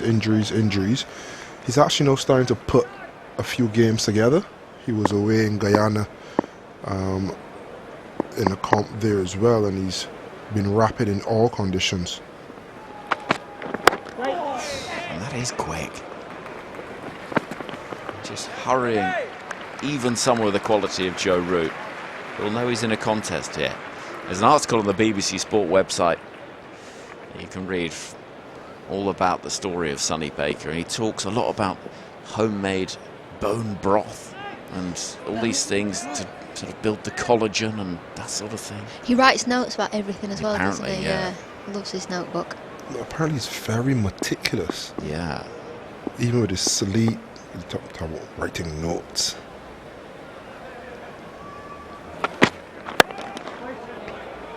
A run there. He's recovered well after that loose start. Some talk of thinking of pursuing a biology degree at the University of Oxford before cricket took hold. Smart lad. Can't say I ever had that option. Yet. All in good time. I did do my GCSEs though. And you have visited Oxford. 3 Bs, 7 Cs. I've lived in Oxford, does that count? I have visited, yeah.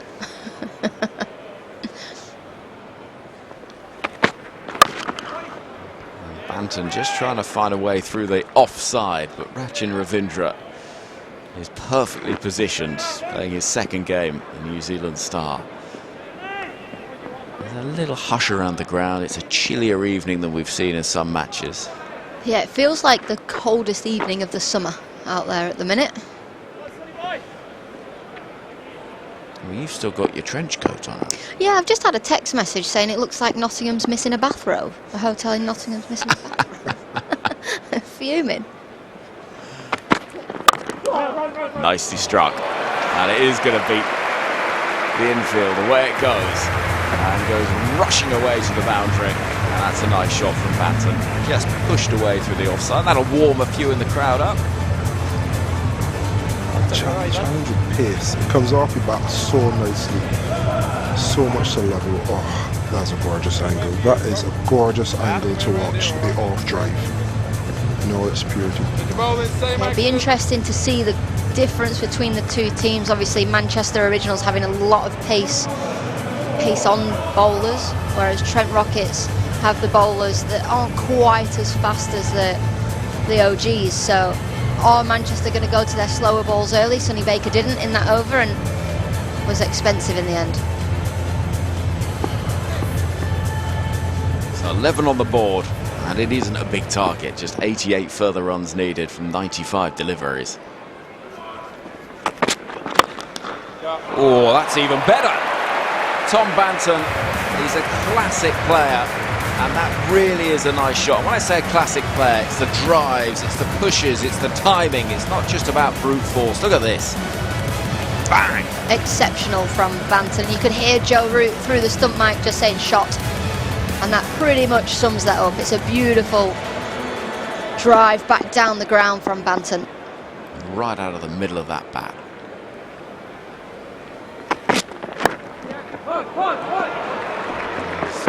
Must be a couple there. No, it'll just be a single. There's interesting career. He's played across a few of the franchise teams, and opportunities in the IPL, the Big Bash League, seem to dip away a little bit, but this year maybe fulfilling some of that promise. Yeah, I think he's a good lesson to young players.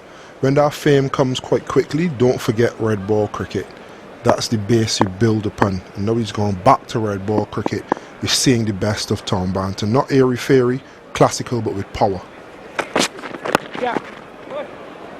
There's the perfect example of a player who has found a way in all conditions. Joe Root, he was talking to us during that first innings, saying, you know, it's not the sort of surface you want to play on every single day of the week, but it's a good challenge. I think Trent has best balance. Like in a low score, if anything happens, you want Joe Root's calmness. But with that low score, you want Banton to take a quick dip early at it and ensure that it doesn't come down too tight. So nice little mix at the crease. Oh, not far away.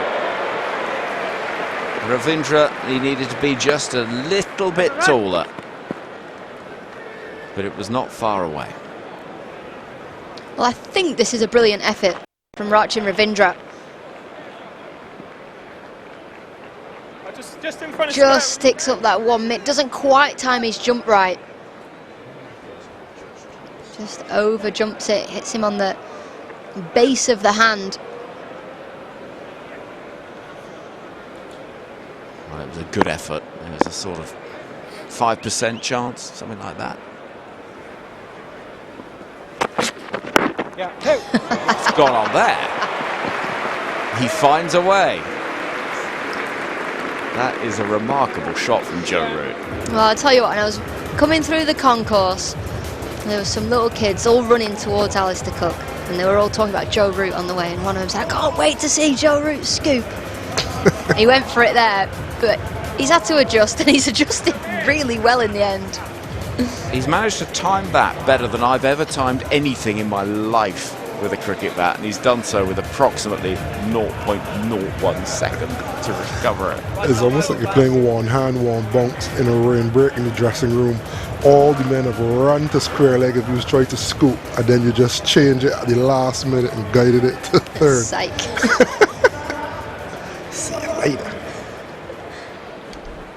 He's a remarkable cricketer. So Baker is going to have another go. Well, he wants to have another go, but we're not quite ready. Up there, change of ends. Tom Banton has seen something that has distracted.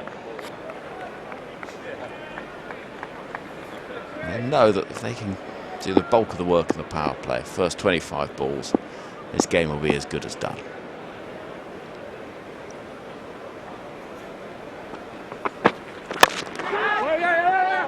Cries of catch just evades the hands of the fielders. Well, it's like Joe Root said when he was on the player mic, you don't think about net run rate until you're in total control of the game. So if they can get ahead of this power play, then they can start thinking of that net run rate. Because at the minute, Oval Invincibles at the top of the table, their net run rate is way better than anybody else's. And it could prove so important for those teams in the middle of the table. Baker looking to break through. Again, good pace.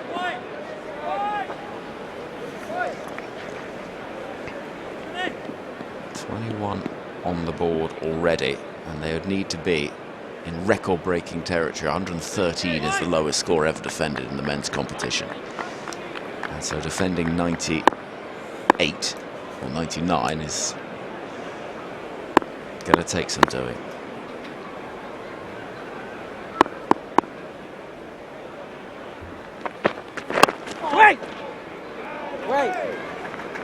Just wondering if Lewis Gregory can have a trundle. Because I know the Manchester Originals banking on pace and it's worked so far. But if you look in the ranks of the Trent Rockets, the only one with the pace that you'd see from Tongue and Baker is Lockie Ferguson, and his 10 went for 31 in a score of 90 odd. So maybe it does favour the Dibbly Dobblers.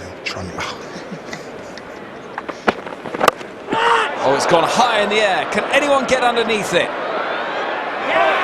Yes is the answer. And so Root goes, looking to try and access that boundary straight over the keeper's head. Well, that keeper, Joss Butler, had to make up a little bit of ground, but as soon as he was underneath it, you were always backing that he'd take the catch, and he does. Too much elevation. The idea was ambitious, the execution just not right, and Butler had a simple enough job. It's one of them ones where he should probably be easier to ramp, but I felt like Root got in such a good position he ended up trying to hit it, which is why it went as high as it did, as opposed to just using the pace. And if you think about it, most of Root's ramps are like hitting versus guided, a Butler ramp now would just use the pace over the shoulder. So maybe Joe Root can learn something. Well, what do you know? Don't tell him that. I can't. So Ren Ahmed's been pushed up the order. Well, they've got an amazing batting order at the minute, haven't they? The Trent Rockets, Holden, Willie, Stoinis, Moores, Hayne coming in at number 8. Somebody that has become very much a batter over the course of the last 12 months, not just his leg spin. Gets in key part of the side. That's quick from Baker.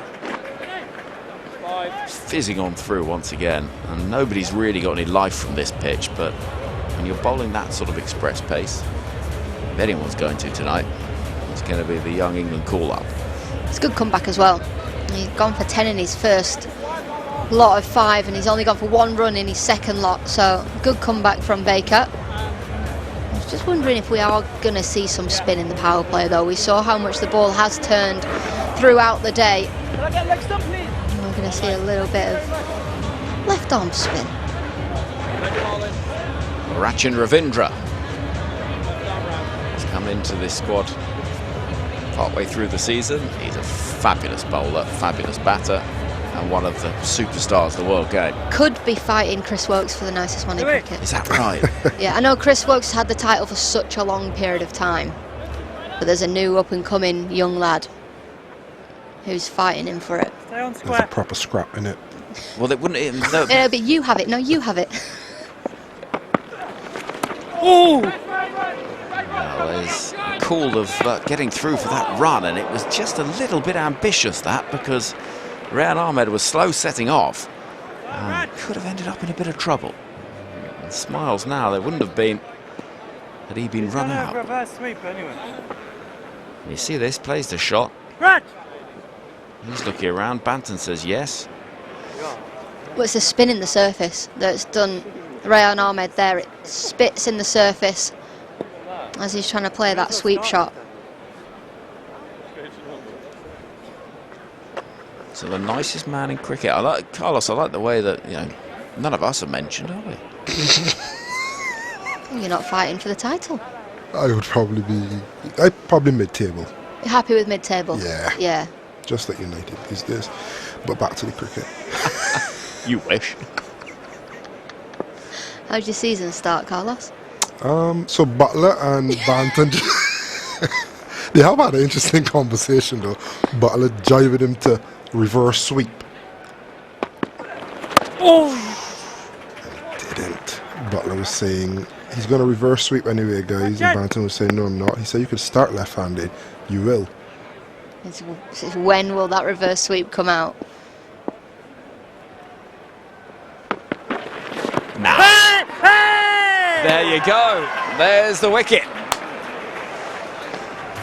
And Banton, well, he couldn't help himself. And he's referred the decision, so we're going to go upstairs. But Ravindra strikes, and look, we said early wickets change Thanks, things. we have a player review for LBW. Our TV umpire. Decision was this out. looks pretty good. It's fair with the feet. Let's just run that ball. Do you have a column just for take the back a assisted? couple of frames Can as you the get ball's going past the assisted bat? Butler, LBW, bowled, Ravindra? Looks a bit close, so can we go to Ultra Edge, please, when it's available? What do you get your bonus points? Triple captain.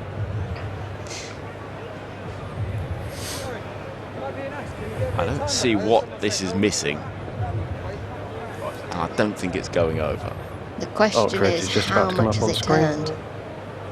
Probably not enough to miss the stumps, to be honest. Ultra Edge is on screen now, rolling it as the ball goes past the bat. Just run it through. Just keep running it through. Roll it through all the way onto the pad, please. No contact between bat and ball. Into the pad, so we will go to ball tracking when available, please. Ball tracking coming up on screen now. Original decision was out.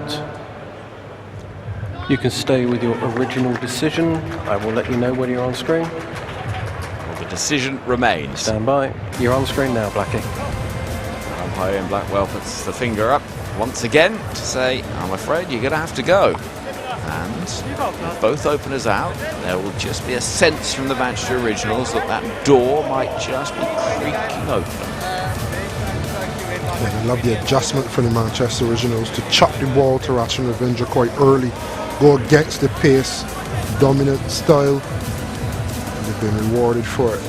Tom Banton could have slammed this game right open with a quick fair knock and called that quite quickly. But wickets is going to what is going to win Manchester this game or keep them in the contest. And this one certainly helps. Josh Butler, as you say, with the assist there, Carlos, getting into Tom Banton's head, mentioning the reverse sweep. It's a battle of egos, though, isn't it? Are you going to play it? No. Yeah, you can come closer. Yeah, all right. And I'm going to prove I can.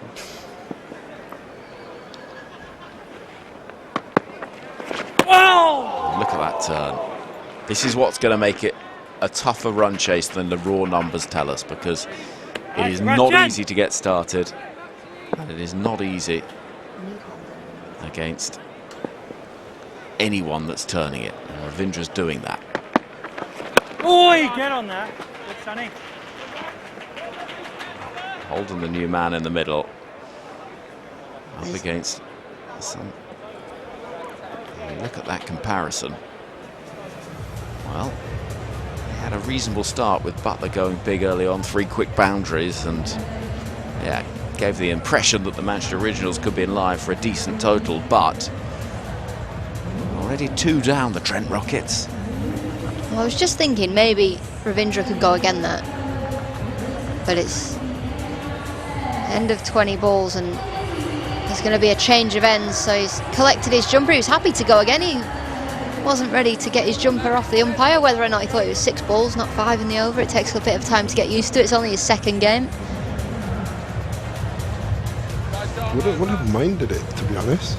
Get Rachin Ravindra in this last 5 of the power play, followed that swiftly with Noor Ahmed 26 to 30, and you could potentially get another 1, maybe even 2. Yeah, I agree with you, Carlos. Well, the final 5 balls of the power play, so after that you're allowed to spread the field, and it's going to be Josh Tongue, so it's going to be express pace from the Manchester Originals. All right. And a dot ball first up.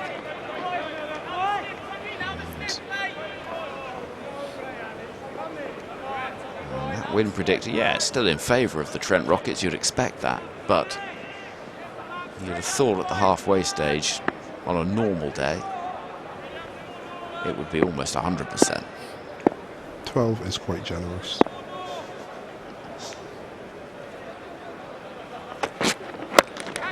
Oh, what a shot. That has flashed away. And Ryan Ahmed just stood, waited, and crunched that ball away. And no wonder those fans are up and about, because that is being absolutely smashed. It's a great shot, isn't it? Up on his toes, through the covers, just uses the pace of Josh Tong to stand and deliver. That's why he's been promoted to number 3, I reckon, Henry. He's a proper player.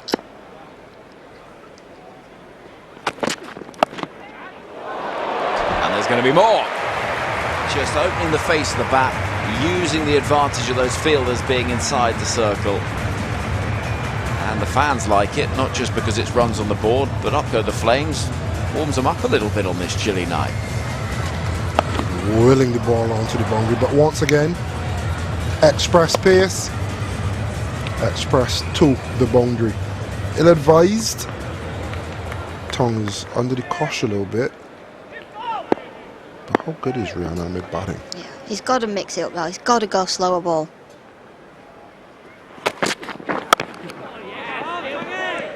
Happy just to ride the bounce, drop it in front of him. Knows that taking a couple of boundaries will just ease any worries. And with the batting they've got to come, David Willey, Marcus Stoinis, Tom Moores, who scored a brilliant half-century here, Sam Haines come into the side as well. There's a lot to come. There's a lot of insurance, if you like, should things go wrong early.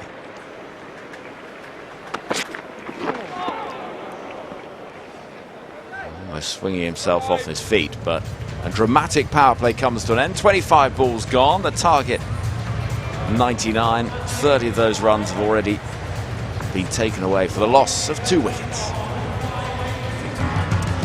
Well, just the 30 runs scored in the power play. Manchester Originals haven't set the Trent Rockets a massive total. Started off with 5 wides. Tom Banton just started to get going with a couple of lovely drives. Was dropped by Ravindra, and then Joe Root playing the scoop shot, brilliantly taken by Joss Butler, running back over his head, and then Tom Banton. Joss Butler got in his head with that one, Carlos. Definitely did. Assisted by pace in the last 5 of the power play. Josh Tong to Ryan Ahmed, back-to-back boundaries to finish. Evening, guys. Noor Ahmed into the attack. He's got so much time round, isn't he? He moves his feet so beautifully. Clearly in good batting form, but what an all-round talent this man is. And I'll tell you what, leg spinners or wrist spinners hate for other wrist spinners to get them out. So he'll be doubly on it against Noor Ahmed. That's why he's gone to the non-strikers end. I'm happy up here. Yeah, the average isn't brilliant for Noor, but he is a marvellous short format bowler. He's got a full bag of tricks. And he's going to need to use all of them here to drag his team back into the game, because the deep batting lineup of the Rockets, their knowledge of these conditions and the low total combined, are stacking all the odds against him.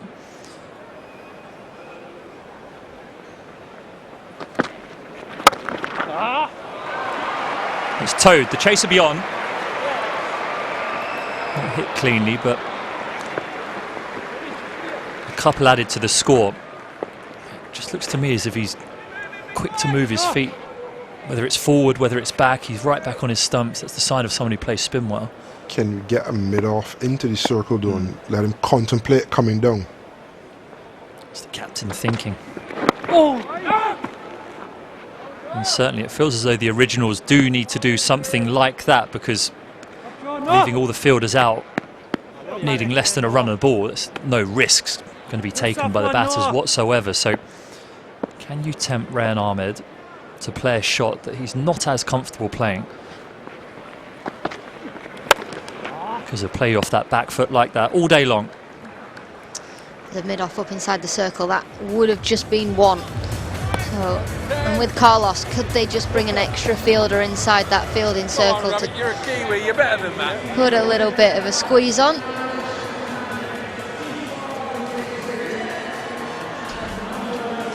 You're a spin bowling coach, Al. Is that the message you'd be sending to your players out there? You'd be relaying it on somehow? Yeah, look, I think for me in this situation would be not to search for it as well. So, although the wicket assists you as a bowler, don't try and force things, play your natural game, but try and take the game as deep as possible. But I'd also, with a new batter, especially to Holden, just bring somebody up, try and let him go down the ground. Rachin Ravindra yet to go for a run from the deliveries he's bowled, bowling very quick into the surface.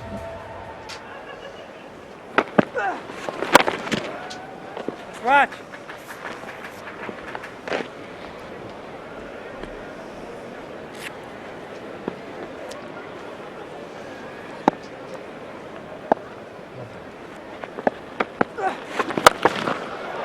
Was pulled, and it's pulled hard enough. Rehan Ahmed using his feet fantastically. Right back on his stumps. Gets underneath it. 6 more runs for the Trent Rockets. Well, that's a great example of how quick he is on his feet. He gets away from the ball, slightly short from Ravindra. Quick enough, good enough to hammer it for a 6. Well, he's tried to hit that out of Nottingham and he's not managed it. And it falls just safe. Oh, Rehan Ahmed, you lucky boy. Oh, I tell you what, that would have been an unbelievable catch from Rachin Ravindra. It's gone so high into the night sky. And he's running back. He actually got there as well. Gave himself a dead leg, landing on the ball. He's a brilliant athlete, Ravindra. Almost making it.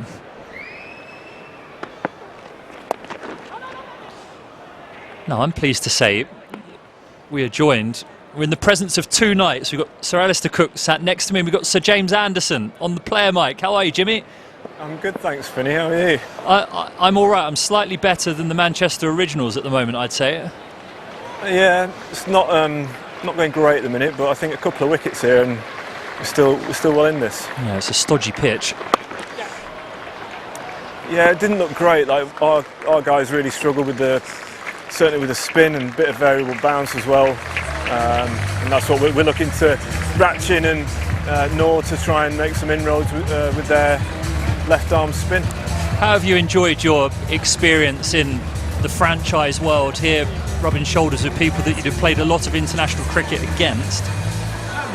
Yeah, I've loved it. I think it's been very different for me because obviously I've played international cricket for a while and then county cricket this season, so to get a taste of franchise cricket at such a young age, it's really exciting for me. So I've just tried to buy into it, to try and learn from. We've got some really talented bowlers in our group, and I'm trying to learn from them sort of white ball skills and game plans and things like that. So it's been really fun. Jimmy, being such a youngster, the lads making you run the drinks? I've been out there once tonight, and that's probably enough for me. Yeah, I'm not the best 12th man, so we're lucky we've got some good guys that can look after the drinks. Jimmy, I'll speak to you in a minute off this ball. Oh! Any awkward conversations with people you've in this team you've given a spray to when you've played against them? About 6 or 7. But what was the most frosty reception? Potentially Lewis Gregory, I think, was an interesting one. But all good now. We're good mates now. Nice to see you, mate. Yeah, you. Yep, teammates. And what Sonny Baker recently called up into the international fold. Have you passed on any pearls of wisdom to him? I don't feel like I really need to. He's just such a talent. Like, he's got some great skills and good pace. I think he's got a great future ahead of him, and he's been brilliant for us in this competition. He's done brilliantly for for Hampshire as well this year, so I'm sure he'll do well if he gets a chance with England. Has he shown you his notebook? I've seen his notebook, yeah. I've actually borrowed it. Well, that's a biggie. Rehan Ahmed is really, really having fun out there, taking a liking to his fellow wrist spinner. The wrist spinners always try and smash their counterparts, and Rehan Ahmed winning this battle. What was the chat at half-time, Jimmy? Well, we thought we were still in the game. You know, it's obviously potentially 20 below par. But we thought with a few wickets in the power play and then spinners coming on in the middle period, we might have a chance. But Rehan's in the form of his life this summer, so we're going to need to get him out quite soon if we've got any chance of getting back in this game. Is this a case, Jimmy, of the bowlers blaming the batters at half-time? No, not at all. We could see how sort of stodgy, I think, someone used up there a minute ago. But yes, it's quite a slow wicket, a bit of variable bounce as well, some keeping those. It's difficult, but you've still got to bowl well, and I thought, Trent Rockets did bowl well. We did well to get up to nearly 100, but I think maybe just 20 short or 30 short, maybe just have actually given us a really good chance in this game. Jimmy, Sir Jimmy, thanks very much for your time, mate. I look forward to seeing you back out there at some stage in this competition. Cheers, guys. Jimmy. Sweetly timed by Holden to welcome Scott Curry into the attack. I think you mentioned it at half-time, Cookie, maybe just skidded on a little bit better in this second innings. I do believe it has come onto the bat a little bit better. Also, I suppose the original bowls are slightly faster, and just the clarity of knowing what you've got to score. It was such a hard task for the originals, working out a good score on a tough batting wicket. And to do throughout, hasn't it? Well, it has, but this I was watching there. It looked really hard to time the ball on. You know, we've watched that first innings, and originals are full of power, full of dominating batters, and every single one of them struggled to time the ball. And when that happens as a group, you do not know what a good score is. So do you stick? Do you twist? Do you try and milk it? Do you not? The Rockets don't have any of that decision to make. Well, it helps when you bowl them there. Hammered away by Holden. Dismissively through mid-wicket. This is turning into a walk in the park for the Rockets. So therefore you don't have that indecision, so you just concentrate on actually batting. And I don't think the originals, this wouldn't be a pitch that the four quick bowlers, the three fast bowlers would want to bowl on. That doesn't suit them. Doesn't mean they can't bowl them, but it wouldn't suit their style. There's a tall, hit the pitch bowlers, skiddy. Yes, they can go to their slow balls into the wickets, but you look at Sam Cook, Willie. They are suited to slightly slow wickets. So and that's home advantage. They knew Andy Flower. He's not silly. He knows. He looks at his team and looks against the originals. They could have played on a fresh wicket if they wanted to, but no, we'll take them on a slightly slower one, and it's worked. I also think Noor Ahmed's just bowled slightly too quick as well into the surface.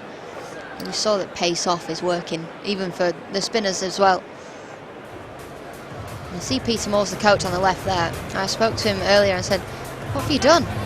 He ate a cricket ball, he said, mitting. He said he just misjudged one and it hit him square in the face. I wonder if they're copying each other's homework there. Look, now just having a quick look at Moore's notepad. There he is. Look, what's the answer to number B? Question B. I mean, I'm slightly surprised they haven't gone for Gregory, just to try Gregory pace off. Gone back to the Josh Tunn. They've gone to quick bowlers, try and take the wicket. But I wonder, just trying to make the Trent Rockets generate the pace themselves. But if Gregory did come on, they don't need to force anything, pick up singles. They need 40 runs of 55 balls. So they don't have to do anything stupid.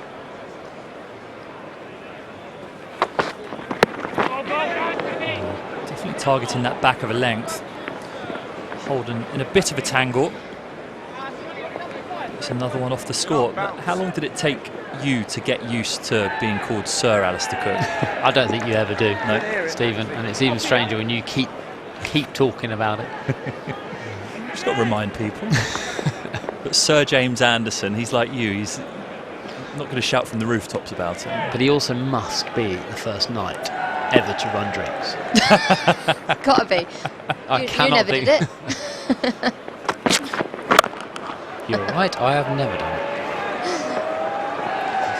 It's a job that you don't want to be too good at, otherwise you get asked to do it all the time. That's why you drop me so often, I think. That's not entirely true, because I have done it for the Bedfordshire Farmers, but it's a different kind of drink that you're running on. It wouldn't be the Lucasades and the sports drinks and the isotonic drinks. It's milk.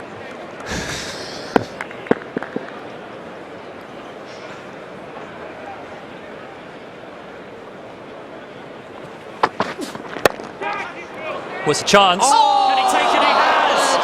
That is ridiculous, Phil Salt. He's trying his best not to grin, but that is an absolutely outrageous catch to get rid of Max Holden. Wow. Oh, that is unbelievable. How's he not smiling? How's he not laughing? This is one of the best you'll see. One of the best we've seen this tournament. That is unbelievable from Phil Salt. Well, there can't be a better one in this tournament. I was thinking, is that one of the best catches I've ever seen? Ever seen. Just how has he got his hands around it? And yes, he has tried to play it cool, Captain Mannering. Well, it's something to smile about for the originals. That is a remarkable piece of athleticism. It does bring the breakthrough. Rayan Ahmed's still there. We're just going to have a look at our reaction here. The one bit of advice we got told today, if something exciting happens in the commentary box, don't shout down the mic and let the lead commentator take over. There are moments where you can't do that. No, that was impossible. That was ridiculous. That's the same area of the pitch where Stokes took that ridiculous catch off Stuart Broad against Australia in 2015, and that is a catch to absolutely match it here at Trent Bridge. They're showing on the big screen. He's trying not to look at it. He's There it is. He's giving a little nod. Clip that up and send it to him. Yeah, that's a goodie, that, yeah. Fantastic catch. Oy. Followed up with not quite as good a delivery.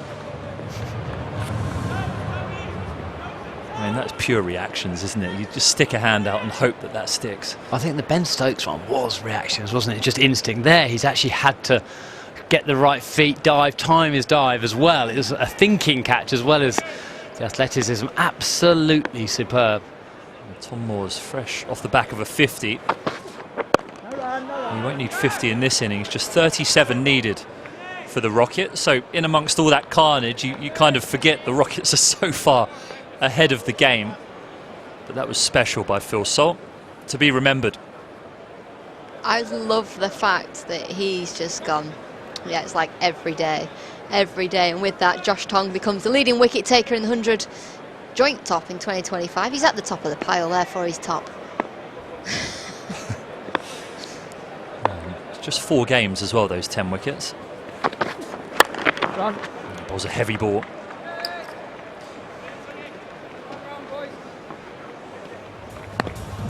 Yep, the Rockets are cruising halfway through the innings. More than halfway through the runs. The Trent Rockets here.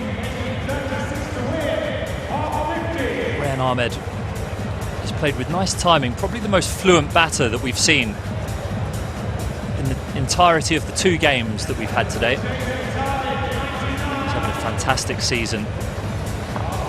Rick Edwards, you're out and about with Peter Moores, I believe. That's right, Finney. It's all going okay out there, isn't it? It's going well at the moment, yeah. We bowled really well. Credit to Dave Willey, set the tone at the front. We've made it hard work for him and we batted really well. I think it's a wicket you've got to stay positive on. And how's Tom getting on? Yeah, Tom's loving it, to be fair. Loved it. I mean, it just shows the speed of sport, doesn't it? He came in from nowhere last game, played really well. Yeah, so enjoying life. Is it sort of, does it add an extra pressure when you're watching your son play? I've got used to it, to be fair, but anything, the way I do it, I treat him all like your son in some ways. You've got to, but generally, Exciting to watch. It's just hit a nice 4 that you missed, sorry. I missed it, yeah, I'll have to watch it on the replay. No, I'm so pleased for him last game though, because he's worked really hard, as a lot of players do. They're waiting for that opportunity, and when you take it, it's great for him. And as you say, the bowling has just laid such a nice platform for your batting. Yeah, as I say, I think Dave will set it up, but I think all the seamers bowl well. We fielded really well as well. We had a couple of tougher fielding displays, actually. So watch us come out and work like that today was credit to everybody. What's the sense in the camp of how far you can go this year? Well, we're confident. Is it a 6? Right. I'm so sorry I'm doing this to you. I think, really, I mean, the table's tight and all the sides are good, so we are trying to make sure we make the most of our home ground to win tonight if we can, and back that up to go on the road. What will be another massive game coming up on Thursday against Oval.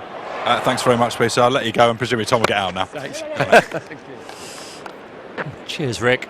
He's a fantastic man, Peter Moores. His voice sounded as though he'd been shouting a lot through that first innings, celebrating wickets. Shoaib Bashir's back with us. Walk in a park, this for the Rockets, isn't it? Yeah, it just looks like a stroll in the park now. Not much that they can do, really. And the left-handed Moores taking a liking to Ravindra.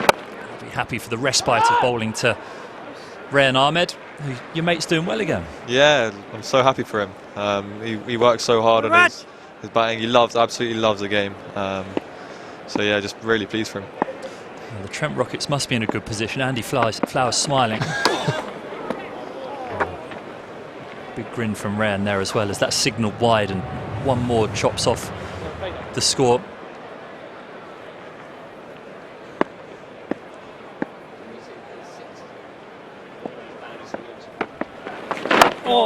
Rapid from Ravindra. He's really pushing the ball through here. Yeah, he's not trying to cramp him for room, so he can't free his arms. So I guess that's what they need to do here, contain the boundaries as much as they can. They are very behind the game at the moment.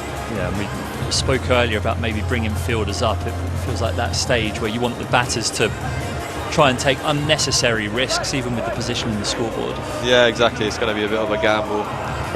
They don't have many runs to play with, so see what they can do here. It's Noor Ahmed who's going to be back into the attack.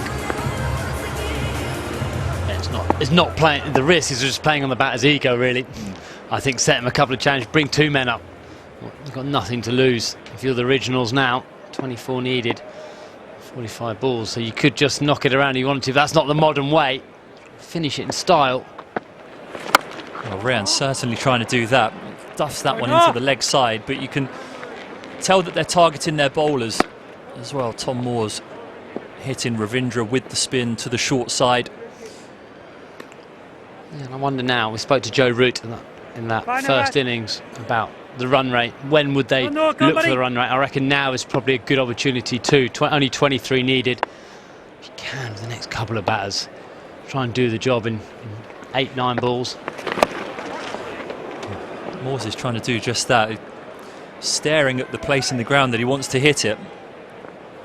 Yeah, these are the boundaries we had when we were talking to Peter Moores. Look how quick he is through the ball. Tom Moores stays low, targeting a short boundary. Just how quick his hands are to whack it to that leg side. Yeah.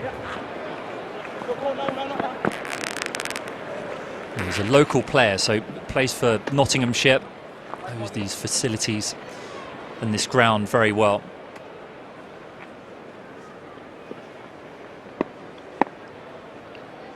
Can Noor make the breakthrough the originals are desperate for? No, he can't. Keeps it to 1. And what's going through Rayan's mind here? Is he thinking 50? Is he thinking be not out at the end? He doesn't strike me as a think about the not out. Yeah, I think he's just looking to attack, really. It looks like hitting square of the wicket's a lot easier than trying to bang him straight. So I think that's the areas he's looking to hit.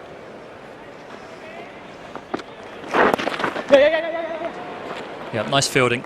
But they're going to need more than that. The Manchester Originals still needing 20 runs from 40 balls. Trent Rockets miles ahead.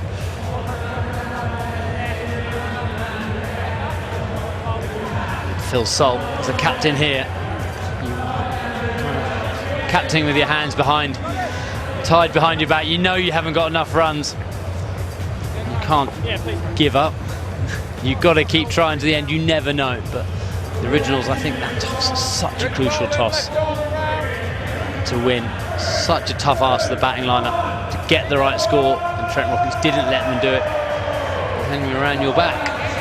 Yeah, and I asked the question to the bowler in the room, Shoaib Bashir, what do you do in this situation? How do you try and approach it? I think you have to just attack more, bring fielders in, make them try hit to parts where the batter's not looking to hit. Well, that is where he's looking to hit, clearing the infield, and that'll be another nice, meaty chunk taken out of the requirement, which now stands at just 16. And it's not just going to be a win, this, as Carlos Brathwaite joins us, but it's going to be a net run rate boosting win to boot.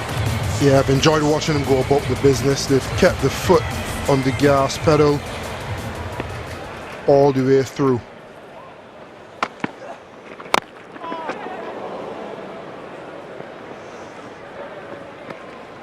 We mentioned him earlier on, but Rehan Ahmed has been so impressive. Yeah, he has. I mean, he works so hard on his game. He absolutely loves playing. Loves learning. Similar to myself, to be honest. And he's such a great kid. I'm so pleased for him. Can he see the job home?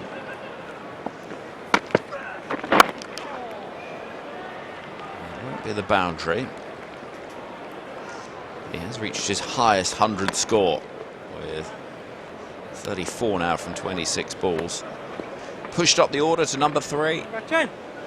It shows the flexibility of the Rocket side as well, and that's a really good sign for them moving through the tournament.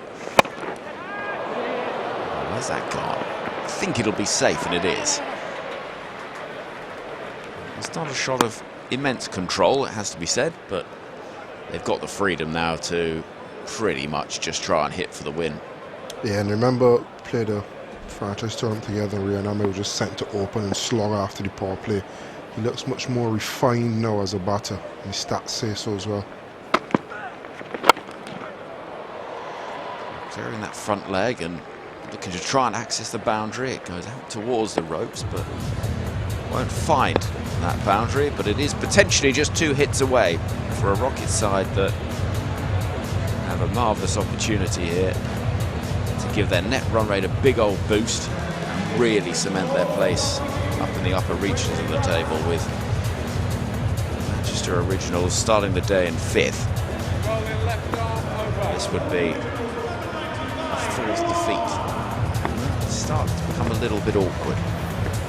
Bunch of teams on 8 points. You don't want to find yourself losing too heavily. Come on.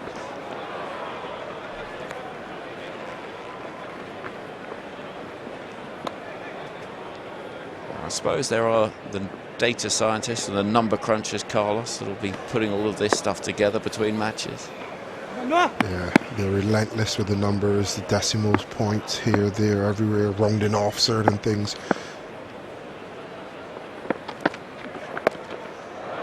Well, has that got the distance? Not quite. It's going to be 4. It is still going to be single figures. And Rehan Ahmed continuing the relentless and aggressive approach. It is 4, but it is now just 7 that are required to get over the line and see the Trent Rockets home.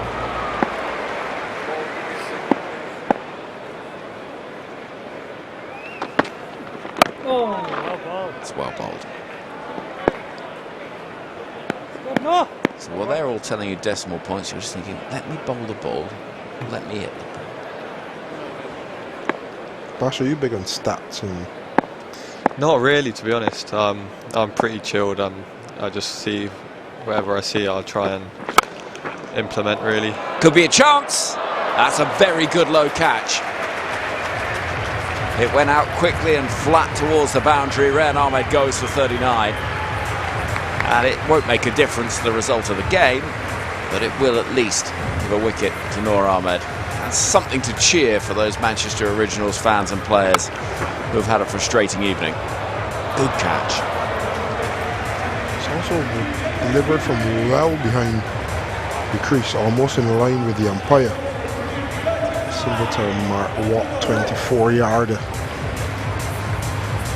They might just be checking the back foot just to see if this could be a no ball. And umpire Mills, is this going to see the no ball signalled? It might do, and indeed it does. So he will come back, and it isn't the wicket. You mentioned where he was bowling from, and with that comes a degree of risk. And so there we go.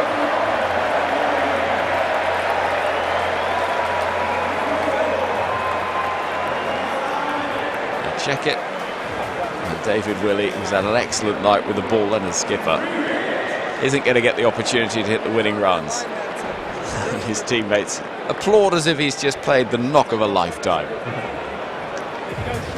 Okay, guys, free hit. It's a free hit, 6 needed. Could be done this ball. So was the rule there? I didn't see that ball, but yeah. I know normally if your back foot cuts the vertical line, But it was- if you don't reach it, If you don't reach it, well, that's a good question. I suppose it extends hypothetically, doesn't it? 5 needed. We tried. Gave it a go. Just a reminder, our next live TV cricket will be on Saturday, the double-header, London Spirit, Southern Brave. No.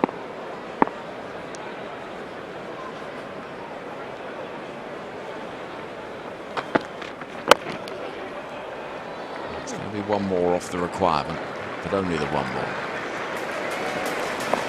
And also highlights of every game in the 100 on the iPlayer, BBC Sport website and app. You can listen to every game on BBC Sounds as well. You will not miss a thing. Here we go. So imagine that line is extending out. And that is why he's bowling it, as you say, alongside the umpire. So 2 wide of the crease. Carlos is here, trying to measure it on the monitors. I still think if the rule is that the line is extended, he's probably on the opposite side. He's not cutting it. It's not. I don't know. What do I know? Cricket, the game of cliches and grey areas. Well, it is. I don't think there's ever been a season where the laws haven't had to be amended because something has changed. And there's been some unpredicted, unforeseen incident that means that there has to be a clarification. 4 needed. Here comes Curran.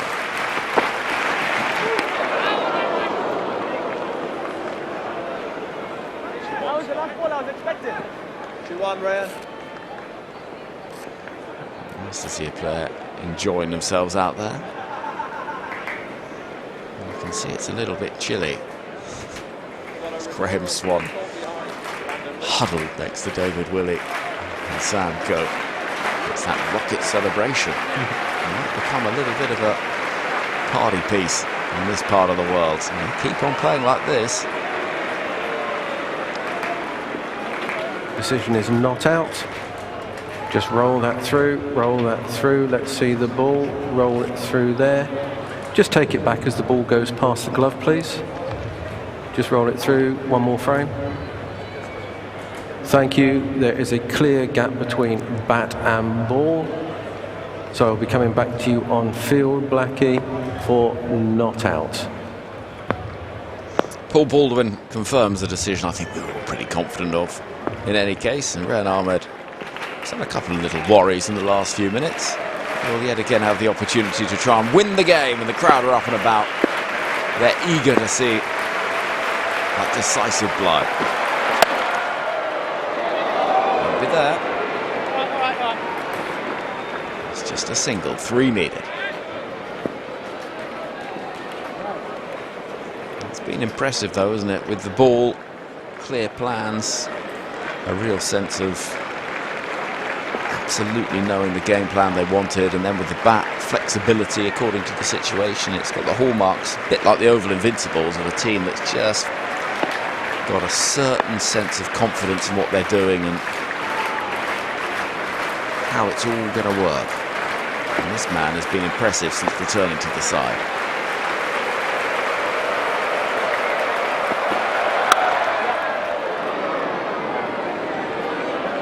The crowd like a coiled spring, just ready, just waiting. Yeah, but this is the sort of time of the competition where you want to feel as though you're firing on all cylinders, you're getting your combinations right. They're still a little unsure with Sam Hain at 8. Just feel as though he's probably there as more as an insurance policy. If they were 2 or 3 down quite quickly, he might come in and soak up some pressure. But it shows that they have that much flexibility that they can afford the luxury of Sam Hain at 8. It could be the moment. Clears the infield, rushes towards the boundary, and that'll do it. Rayhan Ahmed with the winning runs, fitting for somebody who's hit their highest 100 score and played quite brilliantly. 45 off 35, underlining the credentials as a true all-rounder, and the Trent Rockets underlining their credentials as a side that can win this tournament. That's a really impressive performance, and you have to say the Manchester Originals have been totally outclassed by a side that have dominated from the off. Yeah, and I'm glad to see my friend Rayhan Ahmed finish off with the winning runs. I think it's well deserved, you could say. Yeah, I've enjoyed watching him play. I think these two finished the game well, and a lot of people will watch it and say, well, it was an easy chase. When you lose a couple wickets on a spinning track with 2 of the spinners still having a few balls to bowl, it can get quite tricky if you start to block and prod. These two stayed proactive right throughout the innings. It should have been an easy chase, and they ensured that it was an easy chase, getting home quite comfortably. Rayhan Ahmed a personal best, and as Joe said, when you're sure that you win the game, finish it as quickly as possible, get that net run rate boosted, and I think they've checked all the boxes tonight, Trent Rockets. Well, they're a formidable side at home. They've won each of their previous 5 matches now.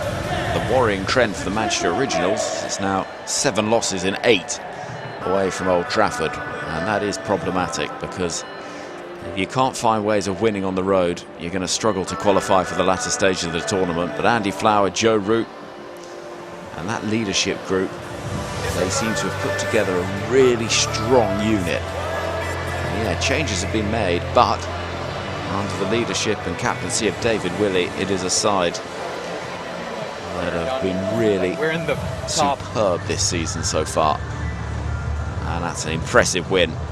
And Joe Root, well, he's clearly enjoying himself. And that win takes them level on points at the top of the pile on 16 with the Oval Invincibles, with only net run rate separating the sides. And it's a win that has been set about by a modest target, but good batting after those early wickets fell. Rayhan Ahmed in particular wasn't afraid to back himself when the ball was there to be hit. He made sure it stayed hit. Tom Moores at the end with a little cameo, and that was enough. The firepower of David Willey, Marcus Stoinis, Sam Hain, not required with that target of 99 chased down with over a quarter of the innings remaining. And a slightly thankless task, it has to be said. When you're defending a total like that, it's not going to be easy. And Sonny Baker was quick, hostile. It's exciting young talent. Got that wicket early on. But ultimately, in vain for the Manchester Originals in game 20, who have been beaten quite comprehensively by 7 wickets. Trent Rockets with another win at home. And it's a comprehensive one. Alex Hartley around some very happy, I'm sure, Trent Rockets supporters. Well, that is amazing. I've got some amazing fans here, but I've got the man of the moment, Rayhan Ahmed. You're having such a good summer. Yeah, I mean, it's been all right. It's nice getting the opportunity with the bat this season, with Leicester and the 100 here, so yeah, it's good.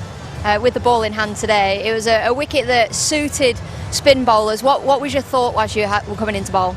I don't tend to bowl very well on wickets that spin because I overcomplicate it. So I had Dave there telling me to keep it simple every time. but yeah, no, it was good to get 2 wickets as well. Oh, we can see you bowling on the highlight screen now. What were you thinking? Were you searching for that spin, or were you just thinking keep things simple? I was just trying to hit the stumps every ball, really. I didn't really try and go out the stumps, especially with these players, they can really hurt you. So yeah, just tried to keep the stumps in play. Yeah, I mean, you're bowling against some pretty heavy hitters of a cricket ball. Was there any chance of tossing a couple up? You ever think of taking the gamble? Not really, not against them. Well, I dragged one out when I got Henrik out there. I was like, oh no. But then it went straight to him. So, nah, he's too good. He needs to step hit for any day of the week, so yeah. You must know you're on top when you've got a slip and a leg slip in play. Yeah, I know. Ruti was just put him in because it might go to him. But yeah, no, it's Willie bowled up very well up front. Got 3 wickets, so kept us up top. And talk me through this celebration. Bashi's. I heard Bashi was here. So he is. I'd copy him. He did just say he was really happy for his good mate down there with the bat in hand as well. How much are you enjoying the opportunity up the top of the order? Yeah, no, it's great. It's great. It's been great. Obviously, I've been training a lot with Jono and Trotty. So no, it's a very clear plan. See ball and hit ball. So yeah. You strike me as someone who always plays the game with a smile on your face, and I love it. Is that the way that you try and play the game? Yeah. If I'm not enjoying it, I don't do my best. So yeah, I just try and smile through it. When you're batting out there, it was a tough wicket. It looked like a tough wicket, but when you actually were you saying, right, I'm just going to dominate from ball one? Like here are your shots. I mean, pretty much straight away, you're the only guy to time the ball on this wicket. Do you reckon it skidded on a little bit better? Yeah, it did. Tungi and Sonny, obviously, they're both quick bowlers. So pace on the other day felt quite nice. So I was always trying to target them too. But against spin, obviously Noah's a great bowler. So you have to try and I try to put him under pressure as much as I can. When you say you've been doing work with Trotty, what is it in particular that you're working on him with at the moment? They're just telling me to keep it simple because I can overcomplicate it and practice new shots. But they told me just keep hitting my areas and yeah, it should be all right. I can't imagine Jonathan Trott teaching you to back away and carve over cover. Exactly. No. You're having a great summer, Ryan. How far can the Trent Rockets go this year? Hopefully all the way. You know, we've got a great team. We had George Linde down at 8 or 9, so we've got all the batting, we've got the death bowling, and yeah, spin's all right as well. If you could do me a favour, give that microphone to Phil Salt and drag him in on your way past, that would be amazing. I mean, Salty. Talking to the losing captain's never easy, but as he comes in, Salty, talk us through that catch. Yeah, you just sort of spliced it and ran round it. Can we see a replay of it? You've already been watching the replay on the big. Go on, let's get it up. That's not true because on the big screen you were watching it. We had you filmed. Oh, here it is again. Anyway. I mean, you tried not to smile, but you're trying to play Mr. Cool here, aren't you? I think so. Yeah, I wasn't sure if I grounded it, if I'm being perfectly honest. And when you say you hadn't watched it, we were commentating on this at the time. Us three, our reaction's good. We got our hands on our head. I think you were watching it up on the big screen. At some stage, it's going to show us. There we go. There he is. Yeah, there it is. Look at that. Wow. Try not to grin. It felt like a really big toss today. It's a massive toss. Yeah, it's really hard to judge what a good score was. On surfaces like that, it's obviously a challenge coming away from home. But you know, when you've got to assess something that's so different as that, it is a massive toss. Yeah, I don't know. I'll be honest, we were going to bat anyway. All right. We feel like that's been our strongest suit. So I think we would have batted anyway. But that would have been a wrong call. Just didn't quite get it right, did we? Setting totals this year in the men's 100 in particular seems to have been quite tricky. Can you put that down to anything? I'm not sure. I was talking about this the other day. It is a chasing comp. For whatever reason, I don't really know because you don't see much dew come in or anything like that. I think it's probably just that assessment of the wickets. You're playing a lot of hybrids these days, and it can be quite tricky with the new ball just to know what a good total is. So more often than not, it's a good call at the toss to put that ball in the other team's court.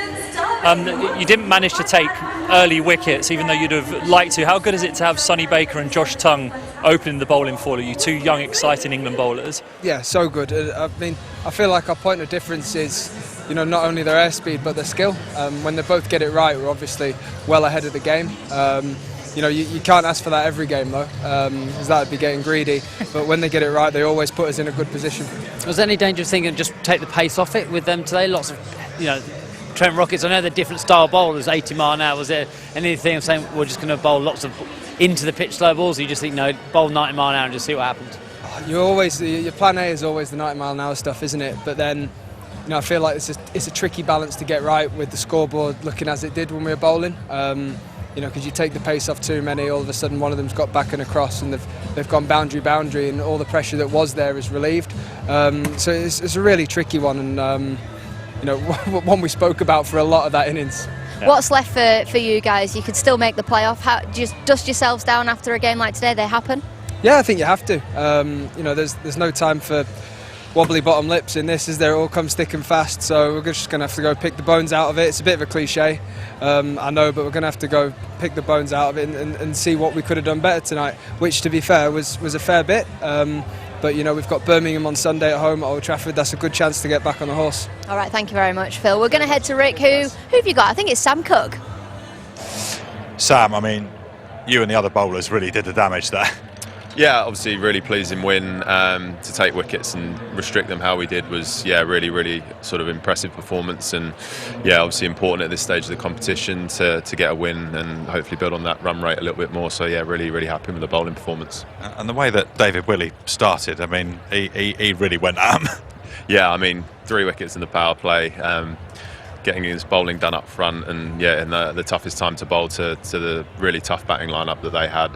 Exceptional, brilliant from the captain to lead from the front like that, and really spurred us on to restrict them to a low total. Did you expect a bit more from Manchester Originals? I think you expect from every team in this competition their lineup's full of firepower and superstars, and they're an intimidating batting lineup to bowl to. But I think the surface came into it. I think we probably adapted to conditions a bit quicker than they did. Probably knew what to expect, having played on that pitch the last couple of games. So I think you never sort of underestimate any opposition. But we were just pleased to bowl them out for the score we did. And pleased with your own figures? Yeah, just a bit disappointed with the last over going for a few, but I think slightly... That can happen, can't it? Yeah, especially in this form of the cricket. My mate Lou as well, so I've played a lot of cricket with him the last 4 years, so getting one over the boundary. But I think obviously to restrict them in that middle period was really pleasing, pick up a couple of wickets and really turn the screw. So pleased with my own performance as well. Well, congratulations, good performance tonight. Cheers. Cheers, mate. Nice. Well, cheers, Rick. I'm pleased to say we've got the match hero alongside us. Wills, David Willey. Well bowled tonight, by the way. You were on fire. Yeah, always nice to get early poles, especially against these guys. Feel they're pretty top heavy, so to get early poles was really important. Is it hard to bowl yourself so much so early on as captain? I actually said that at half time. I think that's sometimes you get the feel like you should go again, but I have run a message out a couple of times on the 2 occasions that I've done it. It's just nice to get that confirmation that it's the right thing to do. Well, we're going to take a look at your wickets now on the screen. I guess talk me through them. What were you thinking? This one, from the little analysis we did this afternoon, was exactly how I said I'd like to get him out. Obviously strong when you're just outside the stumps and you get you both sides of the picture. So, and these two just trying to hit a good area. They've nicked straight ones. There's one thing we've got to talk about, the celebration. That was for Swanee. Swanee's been by himself doing this rocket all the time. So I thought I'd just go with him a little bit here. So there we go. That's for Swanee. Swanee would have absolutely loved that. We had bets that it was for your kids. It wasn't because it was for Swanee. Same thing, isn't it? It is for Swanee. We've played under Andy Flower, and you talk about that planning and the preparation. It feels to me like that would be a big part of his game plan as a coach, especially looking at these conditions. Yeah, a big part of what we're trying to do here, and we had real good plans. Obviously, having played a couple of games on this pitch, we knew how we wanted to go about it with the ball, and when we executed that, we got our rewards tonight. So home advantage and all that. It's about getting the result here tonight, and we've done that. Absolutely. That wicket, was it two-paced? Or did it just actually run when Ahmed batted at the end? He was the only one who could time the ball beautifully, but was it a two-paced wicket? Yeah, I think there was a little bit there. I think we went to our change-ups and held the top of the stumps much better than they did, probably. They probably went a little bit short and then a little bit wide at times as well, and we managed to capitalise on that. And when you're chasing a low total and you get on a bit of a run there, it can be then very difficult as a bowling team to drag it back. How are you finding captaincy? A third team in the 100, first time being captain for the Trent Rockets. Enjoying it? Yeah, loving it. Really enjoying how Andy goes about it as well. So we've got some great combinations with both bat and ball, so it makes my job a lot easier. You guys are absolutely flying near the top of the table. How do you keep everybody level, I guess, moving forward? Yeah, I think everyone's played a lot of franchise cricket now. So in this short competition, every game's really important. So we're sat in a nice position now. We've got a massive game on Thursday, and it's important we turn up there and hopefully get a good result against the Oval. Obviously, a used wicket today really suited your seam bowlers, having, I guess, not the pace that Manchester Originals had.